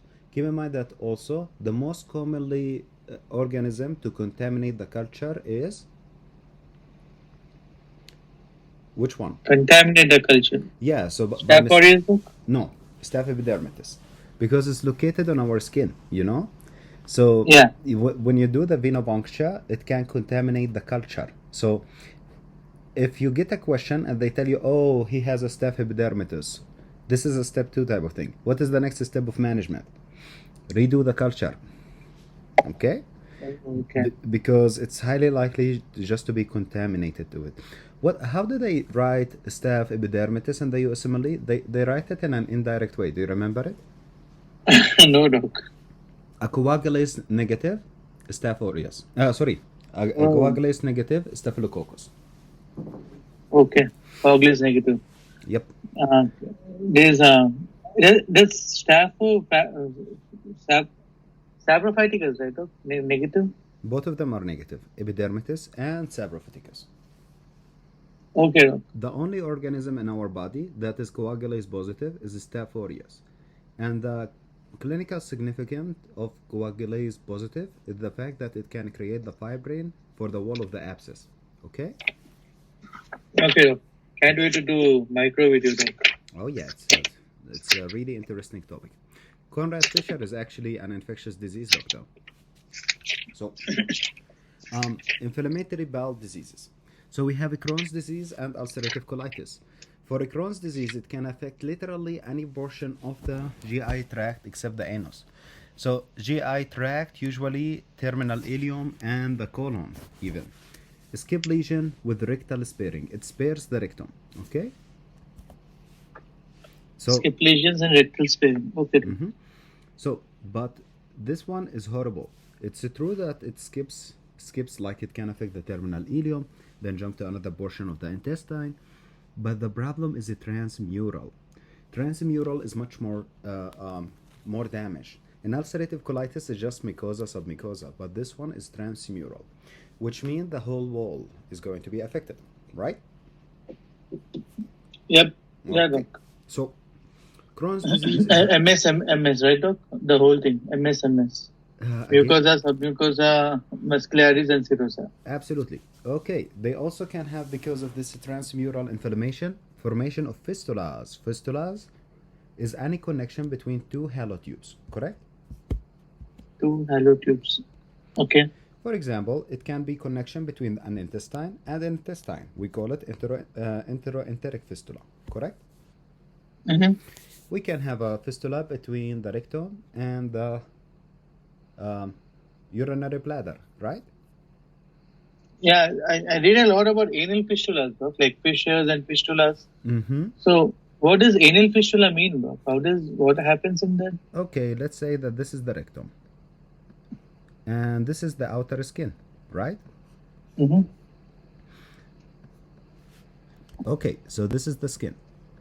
So what happens in these patients, that they are going to develop something called anal fistula, which is a connection like this. Oh. See? So feces are going to go through here. Okay. In addition from going to the feces. This is super serious condition. Why? Because basically when we speak about anal fistulas or rectal fistulas, they can lead to, how do you say it? Abscesses formation, right? Can you see? This is the anus and this is the fistula. Okay? Okay. Yeah, so man, you need to be careful with this patient because it's super serious condition, and yeah, okay, I like this. So you can see how the connection can be. See, just like Yeah, Doc. boom, boom, boom. So even when you see something like this, you have to clean it really, really good, and then you will have to put like tissue inside of it from point A until it exits from the rectum. Why are we doing this? To prevent infection of it. Okay. After some Mm. times, we will keep putting these five mesh inside of it, and every time it becomes smaller, we are going to put a smaller mesh and a smaller mesh and a smaller mesh until it just closes, right? Okay. Of course, we are really scared from the abscess. So, what's the reason for this, Doc? Wait a Fistula? second, almost sent it to the wrong person. Okay. Okay, so it's the transmural inflammation. So when we have a transmural inflammation, it's an inflammation of the whole wall. I want you to imagine inflammation. It's like you are cooking something. So when you cook a steak really, really good, some layers become super squishy. So if there is another piece of meat next to them on the grill, they are going to stick on it and become one part, right? Okay. So when two walls are inflamed, wall 1, wall 2, and they are near each other, they are going to make a window between each other. Okay? Okay. So that's the cause of the fistula. Okay, so And also, Doc, whenever there is pus, it will try to form a fistula, right, Doc, to get out? again, Whenever there is any pus accumulation in the body, it will try to find a fistula for it to absolutely. go out, right, Doc? It will try to make, well, we like to use the term sinus tract in case of, Sinus. yeah, Okay. in case of abscesses, Okay. for example. Why? Okay. Because fistula is two hollow tubes, you know? But if we Okay, Doc. speak about like sinus tract, it can be within an parenchymatous organ, for example. You can have sinus Got it. tract.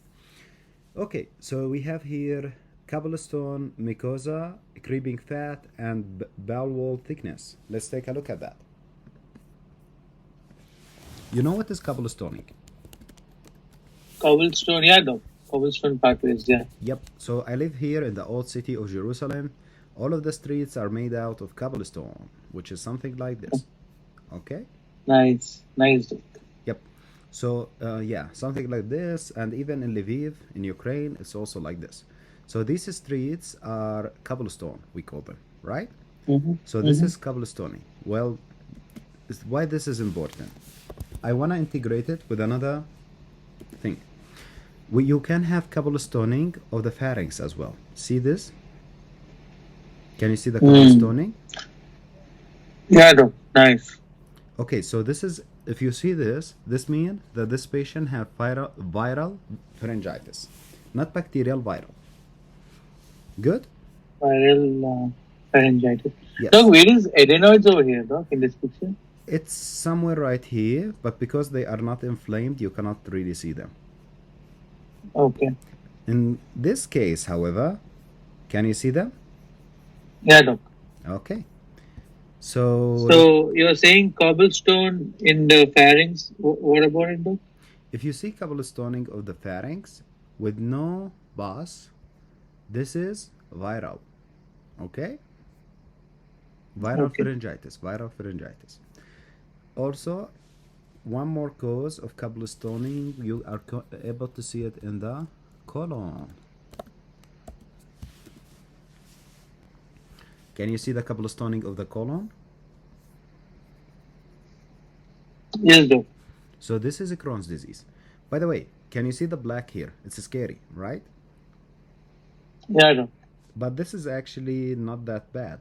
We will speak about it that it's a side effect of one medication, the black. I know, Doc. It's I'll tell you. It is this thing, lactic, Lasix. What is it called? Is it a diuretic, Doc? No, it's a laxative. Laxative. Yeah. See, Which one? laxative. Yeah, which one? Oh, laxative like Bisacodiol. um, Bisicodio. Okay? Disappointing. Okay. Yep. Okay. Nice. So let's keep going with this one. Okay. So the next thing is going to speak about an inflammatory bowel disease is the creeping fat they have as well, and the wall will be super thick that they are going to lead to creation of this. Look, the wall of the intestine is somewhere like this, okay? But it's becoming super thick that the lumen inside of it is becoming just like a linear, one line, right? Good. So this is a string appearance, right? Okay. Also, they like to say as like eaten apple appearance. Apple core. Yeah. Apple core, yeah, apple core. It also seen in cancer. Okay, this patient can have ulcers and fissures as well. So, Crohn's disease, what I want you to know the most about this is the fistulas and the cobblestone. Okay, what about the I, Uh-huh. that is because of the mucosa thickening, right? That's it, Yes, right? because the mucosa becomes super thick, it leads to creation of like narrower lumen, right? Got it. Okay. Mm-hmm. So granulomas will occur, you told me, but is it caseating or non-caseating? Non-casing because it's not a bacteria. Absolutely, yes. And also, I want you to know that it's a T helper 1 mediated. Did we do immunology together? I really forgot. No, doc, we did not. I see. You, Okay. you want to do it, doc, and do after that continue your biochemistry? Okay, that is possible. That's possible. But I think we Oh, must finish cellular. I think we only have like 4 pages left from cellular. no, cellular is done, doc. We finished cellular. Oh, good, good. Okay, so we are We done with. finished molecular, cellular. We have vitamins, genetics, the stupid lab techniques, and in the end, the metabolisms. Okay, done. So we will do immunology next. Okay, Okay. so we have fistulas, cobblestones, mucosa, creeping fat, and all of this stuff. So it's a T helper 1 mediated, make note, which means it's cell mediated. While ulcerative colitis is helper 2 mediated, which means it's basically a humoral response, which is antibody mediated. Okay? Okay, doc. So, complication. Of course, I'm just speaking about the Crohn's. I will come to the ulcerative colitis next. Complication include malabsorption and malnutrition. So, what is going to happen to the deoxylase? Increase, doc. What do you mean? Like excretion of deoxylase will increase, right, doc? Okay. So yeah, I thought you said it's going to increase in the blood because we tested in the blood, you know. Blood will go down, doc. Yeah. Okay. What about in the urine? Go down, doc. Okay. Excellent. So, yeah. So this patient, both of them, are going to have malabsorption, malnutrition, and colorectal cancer. High risk of this. How to reduce the risk of colorectal cancer in people with ulcerative colitis? Any idea? Smoking. Yep. Good job. You told me this already. Oh So yeah. I was Good. ready. Okay. Good. So, what other cancer we can decrease the risk for with the smoking? Oh, let me think. I feel like a bad doctor. I swear to Endometrial God. carcinoma. Okay, good. Because it decreases the estrogen, right? Yeah. Okay, so fistula. Intravesical fistula, which is between the intestine and the urinary bladder, and the symptoms are important. They will tell you about a patient. Let's imagine that this is the colon and this is the bladder. And they will tell you about the patient that he is urinating, okay? At the end of the urination, he notices air coming out of his penis, okay? Hmm. So it's like, and then, why? Because air will go up, right? Okay. And the fluid will go down. So when he pees, when he urinate, the fluid will go out first, then the air, right? So, Yeah. by the way, feces will be floating in here as well. So the smell of the urine is going to be really bad, okay? Okay. In addition, there is a lot of E. coli in the feces, right? Yeah, doc. So this patient is at risk of UTI. Mm-hmm. Okay, all makes sense? Yeah, doc. Everything. Okay, so fistulas, intravesical fistula, which can lead to a recurrent UTIs and pneumaturia. Also, we have a phlegmon or abscess formation, like the rectal fistula with the formation of the abscess there, if you remember. And finally, perianal disease such as the fistula, and which is super serious because it can lead to an abscess, which can even obstruct the rectum. Doc, what is pneumaturia? Is it the air in the urinary bladder? Yes, it's in the urinary bladder, and when they urinate, the air comes out from the penis. That's pneumaturia.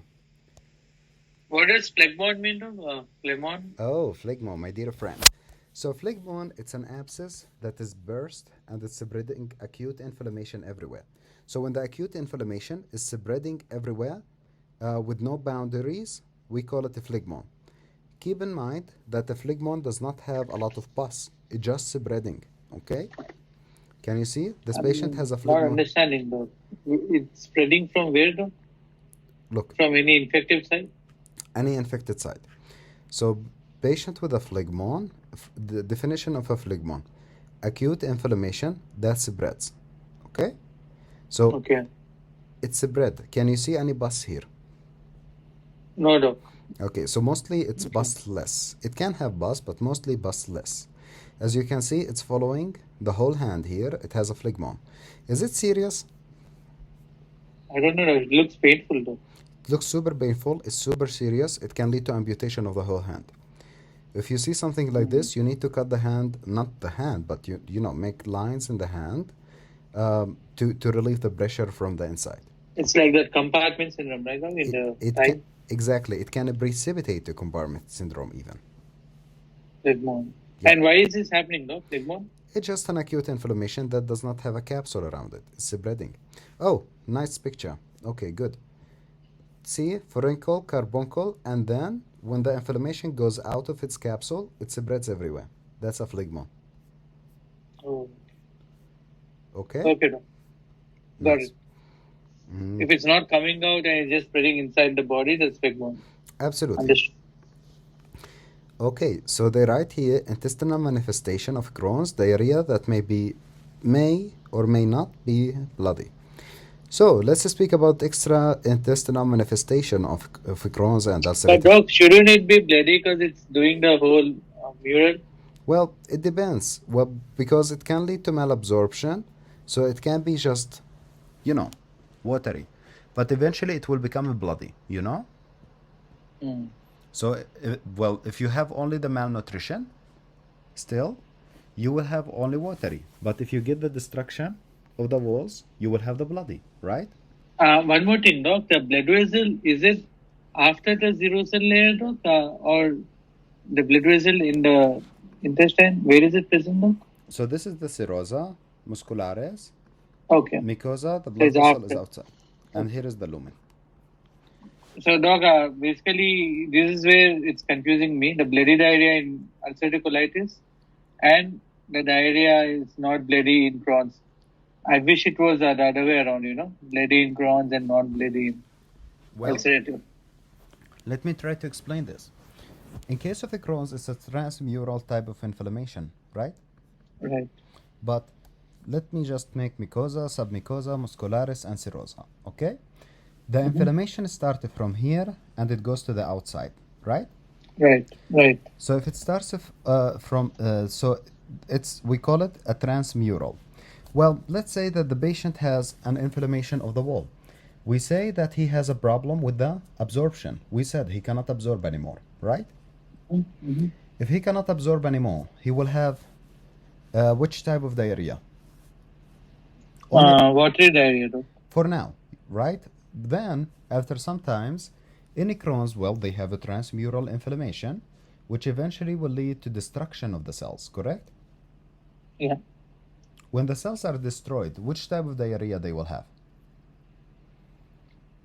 Still the same, the watery diarrhea, right? Doc? Well, the cells are destroyed, and then you keep destroying. You will have some of the blood vessels destroyed as well. So blood will start going into the feces, okay? Okay. So initially it's watery, eventually it's bloody. Got it, doc. Now explain me, because in ulcerative it's only mucosa and submucosa, right, doc? In any ulcer also. Mm-hmm. How is blood coming into the ulcer, though? Because it's beyond the serosa layer, and in ulcers, it's only until the submucosa layer. Mm-hmm. So why is there blood bleeding in ulcers and ulcerative colitis? Okay, so in ulcerative colitis, for example, we have destruction totally of the mucosa and the submucosa, right? Yeah. So they just slough off these layers, okay? Yes, doc. So they slough off. See this blood vessel to the outside? Mm-hmm. So the first one we had just inflammation. This one inflammation and they slough off. When they slough off, what is getting to the outside from this little blood vessel going to the wall? Blood, right? Mm-hmm. So the blood will just escape. Why? Because the walls just sloughed off. Because it's a friable type of inflammation. You know what a friable mean? Delicate, doc? Yes. So it just like slip off. Okay, doc. Okay. Okay. Well, what about So it's, ulcer?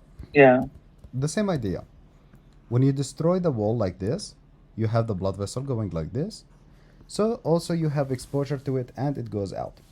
Speaking about the ulcers, you need to be careful because for gastric ulcer, for example, yes, we can have a bleeding, but if you have a massive bleeding, this is not a bleeding from here.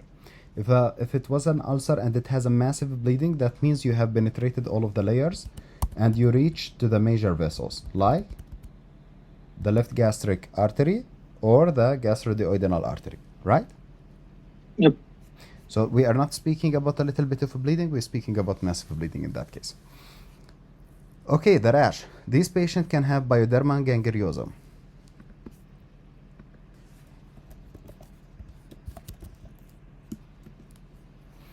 Suspiciously, it always looked like, for me, like a pseudomonas infection. Can you see it?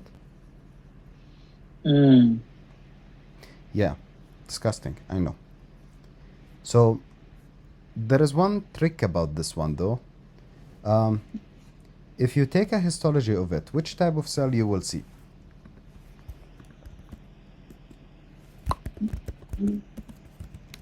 Okay, T helper 1 cells. Because it's an inflammation of the skin. It's mostly a T helper 1 cells inside of there and macrophages. Keep in mind that it can be in both diseases. Also, there is something called erythema nodosum. What is erythema nodosum? It's something called paniculitis. You know what is a paniculitis? Probably all the infection of all the layers, though. Paniculitis is an inflammation of the subcutaneous fat. So let me show it to you. Erythema nodosum is the same as saying paniculitis. They have zero difference. So can you see this is the inflammation of the subcutaneous fat known as paniculitis. Okay? Okay, doc. Inflammation of subcutaneous tissue. Yeah, so inflammation of subcutaneous fat, paniculitis, it's equal to erythema nodosum, right? Make sense? Yeah. Yeah, doc. Okay. Next. Doc, can you just show me the picture of erythema nodosum again?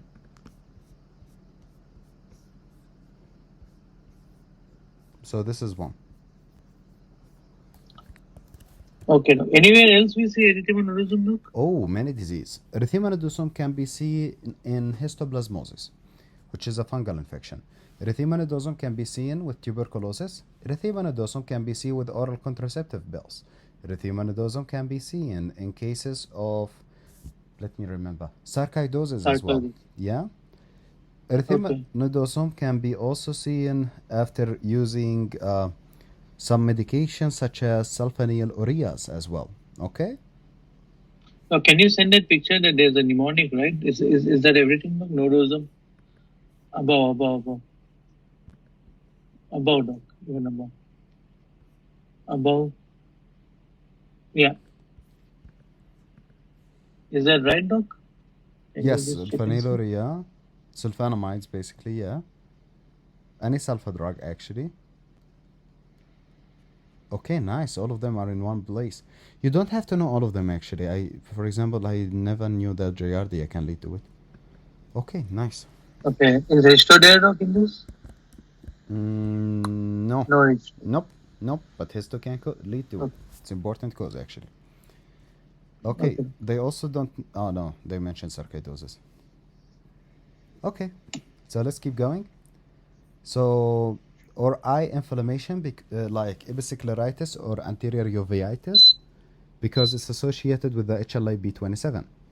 Oral ulceration, like aphthous stomatitis. You know what is an aphthous lesion in the mouth, yeah? Mm. Yeah, Doc. But I want to see it again. Yeah, you know, like even us, normal human being, we do get this.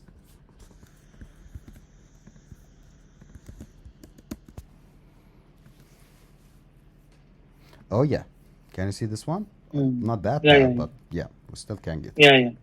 Especially after eating a highly acidic food, like tomato. Mm. Tomato? Yeah, tomato is acidic. Oh, okay. Mm-hmm. Yeah, Doc. And arthritis, peripheral or spondylitis because of the association with the HLA B27.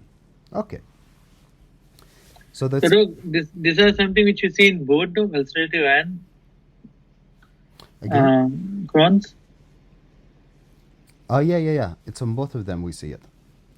But then you said that pyoderma gangrenosum is Th1 mediated, right, Doc? But in ulcerative it's Th2 mediated, right?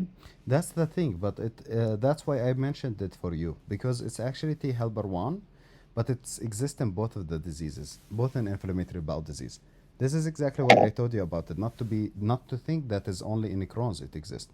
It also exists in ulcerative colitis, because Okay, Doc. you will see it somewhere else that it's T helper one, and you will be like, oh, it's only Crohn's. No, it's in both of them.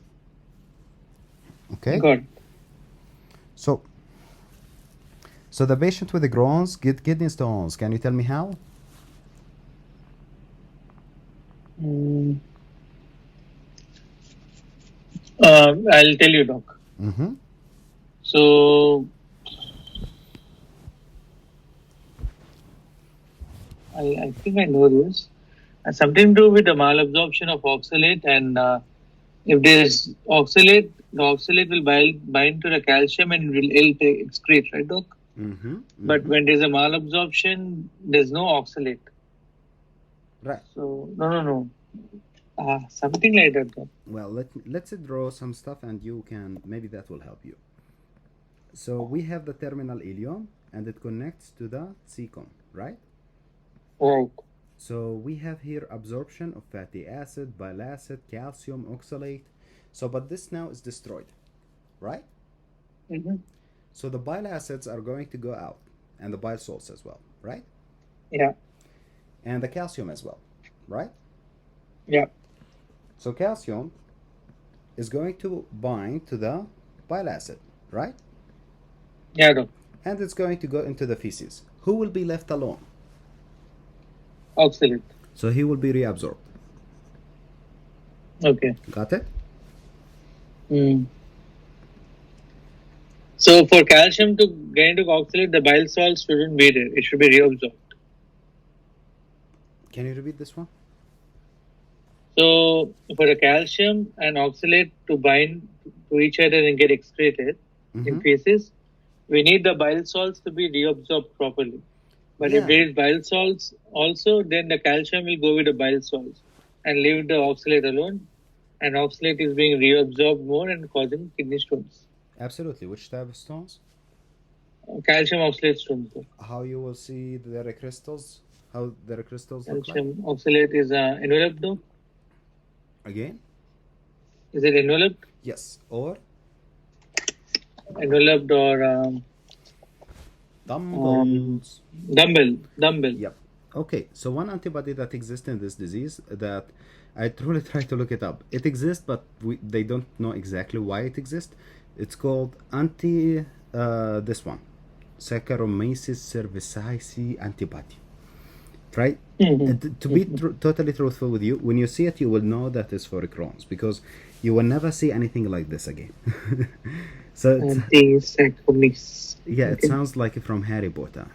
So yeah, That's it's like a spill, you know. When you see it, you know that it's Crohn's. So okay. what about the treatment of Crohn's disease? So the treatment can be done. It's an autoimmune disease, obviously, so you can use steroids. Also, azathioprine or antibiotic including ciprofloxacin or metronidazole. Okay, Okay. why? Because you want to prevent opportunistic infections, right? The walls of the Okay. intestine are getting harmed, and the last thing you want is somebody to lead to a problem there. Just I need to try to just a second. Fluoroquinolones. Mag, just a second. Mag. Okay, I remember it now. So, for this, no. Sorry, I don't wanna. When I remember it, I will tell you. Basically, there was a mnemonic that helped you to memorize which one are for the small intestine. I mean, like which antibiotic you can use for the intestine. Until now, just to remember the metronidazole, we use it under the diaphragm, while clindamycin over the diaphragm. Okay? So it's get gap, doc. I think what you're saying. Get gap. Yes. It's for metronidazole is behind beneath the diaphragm for get gap, which is Giardia, Entamoeba, Histolytica, Trichomonas, and then G is for Gardnerella, Yeah. anaerobes below the diaphragm, and P is H. pylori. Okay. For all this, you give metronidazole. Done. Nice. Is that what you were trying to say, though? Absolutely. Yes, you Oh, made it easy. Thank you. So biological treatment include TNF alpha inhibitor, and they do ask about this a lot. They keep telling you, oh, which treatment do you use next if nothing works? The answer is TNF alpha inhibitors. Before you start a patient on a TNF alpha inhibitor, you need to check him for what? or tuberculosis. Okay, and hepatitis B. Okay? Because they have granulomas, and TNF alpha helps them build the granulomas, and if you inhibit that, the granulomas will break and it will become active again. Nice. Okay, good. That will disseminate basically. Ulcerative. What? Yes, doc. I said yes. Ulcerative colitis, it's an inflammation of the colon. It's a continuous lesion that starts from the rectum up. So it always involves the rectum and it goes up. It only infects the mucosa, the submucosa inflammation. We will have a friable mucosa that sloughs off with a superficial and deep ulceration. That's why we call it ulcerative colitis. Also, we have loss of the haustra. You know what is a haustra? Where is it, the haustra? Haustra of the colon. Haustra of the colon is like these little bags of the colon. Can you see this? This is the haustra of the colon. Can you see the haustras? This is haustras of the colon. Okay, doc.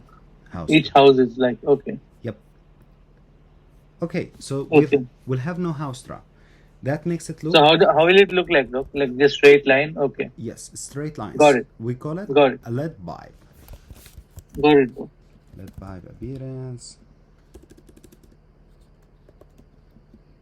So it will be zero haustra, so it's going to be straight. If you take a look here, can you see the lead pipe appearance? No haustras. Got it, doc. Okay. Got it, doc. And it mostly involve distal to proximal, right? Distal to proximal. I'm sorry, doc. What is it? Distal to Like proximal? from the rectum backward, Okay.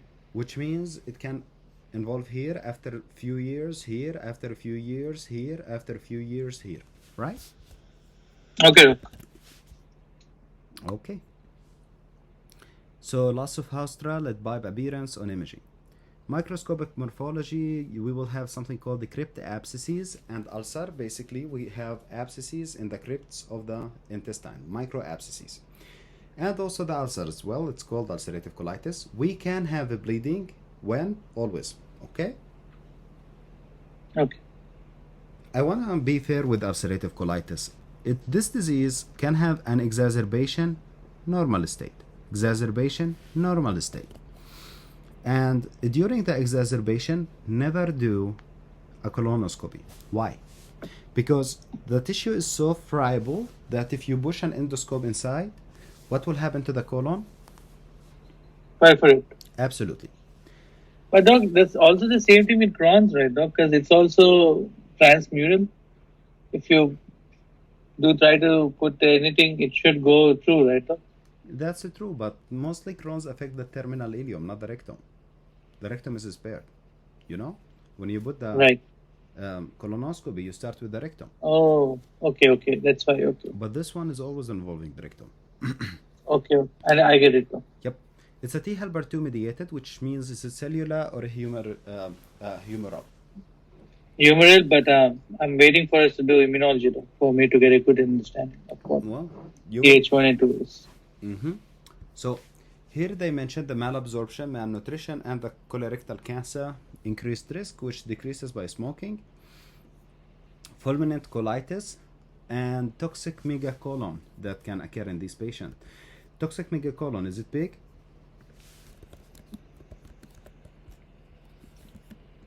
It's super big. How big?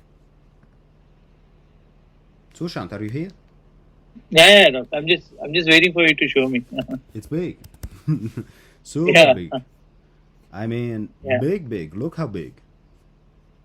Oh my god. Like, Are you serious, doc? That's some coming off someone's abdomen? yep. Well, they call it toxic megacolon for a reason. Because it's It's megacolon huge. and it's toxic. Yep. Can you see how big it is? Oh my god, doc. Oh, yeah. Doc, what leads to that toxic megacolon, doc? Ulcerative colitis. Can you see? It's bigger than the Yeah, surgeon. Oh, yeah. It's like an anaconda inside. Yep. It's like an alien. So, yep, that's toxic megacolon and perforation, especially if you do a colonoscopy. It's always bloody. It can have all of these extra intestinal symptoms we spoke about, and it's a B-ANCA. Do you remember any other disease that is also a B-ANCA? P-ANCA, repeating, doc. PR-ANCA, C-ANCA is in the Wegener's. So MPO-ANCA and P-ANCA is in the Church-Strauss. Church-Strauss, what else? Church-Strauss and what else? Microscopic, doc. Microscopic Absolutely. polyangiitis. Yes.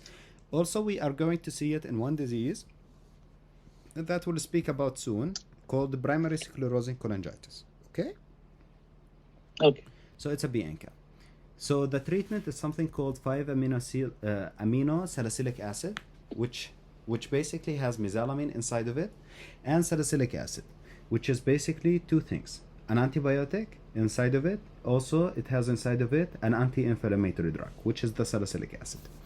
So that decreases the inflammation and it prevents the chance from getting a co-infection, right? Yeah, doc. Okay. 6-mercaptopurine, because it reduces the immunity, autoimmune disease. You need to use the 6-mercaptopurine to decrease the immunity. Finally, a TNF-alpha inhibitor. Well, to be fair with you, it only infects the colon. So if you remove the colon, you get yourself a cure. Okay, doc. I didn't understand this 5-amino salicylic acid, doc. Is this salicylic acid something like aspirin? Yes. Well, the 5-amino salicylic acid, it has these just a second.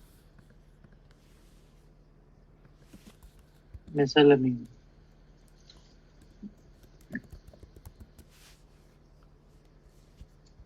Doc, what is salicylic acid, doc? Is it aspirin only? Yes, it's like aspirin. Okay. But when we speak about the 5-amino salicylic acid, it's a little bit more complicated than that, because it has two subunits. I cannot find the exact thing, but it has two subunits. One subunit is responsible to kill the bacteria, and the other subunit is responsible to decrease the inflammation. Okay? Okay. Okay. So the next thing is 6-mercaptopurine. You got that one? Yeah, doc. What about the infliximab? DNF alpha inhibitor, yeah, doc. Okay, good. So, doc, this primary sclerosing cholangitis is associated with ulcerative colitis? Yes, because both of them are B ANCA. Okay. So this disease, we are going to speak about it later, but basically we just did not reach it, okay? Okay, doc. Okay. The diarrhea, colitis. Okay. Done. Yeah, doc. So microscopic colitis. Microscopic colitis is an inflammatory disease of the colon that leads to chronic watery diarrhea. So this is actually quite common. It's especially in really old grandma.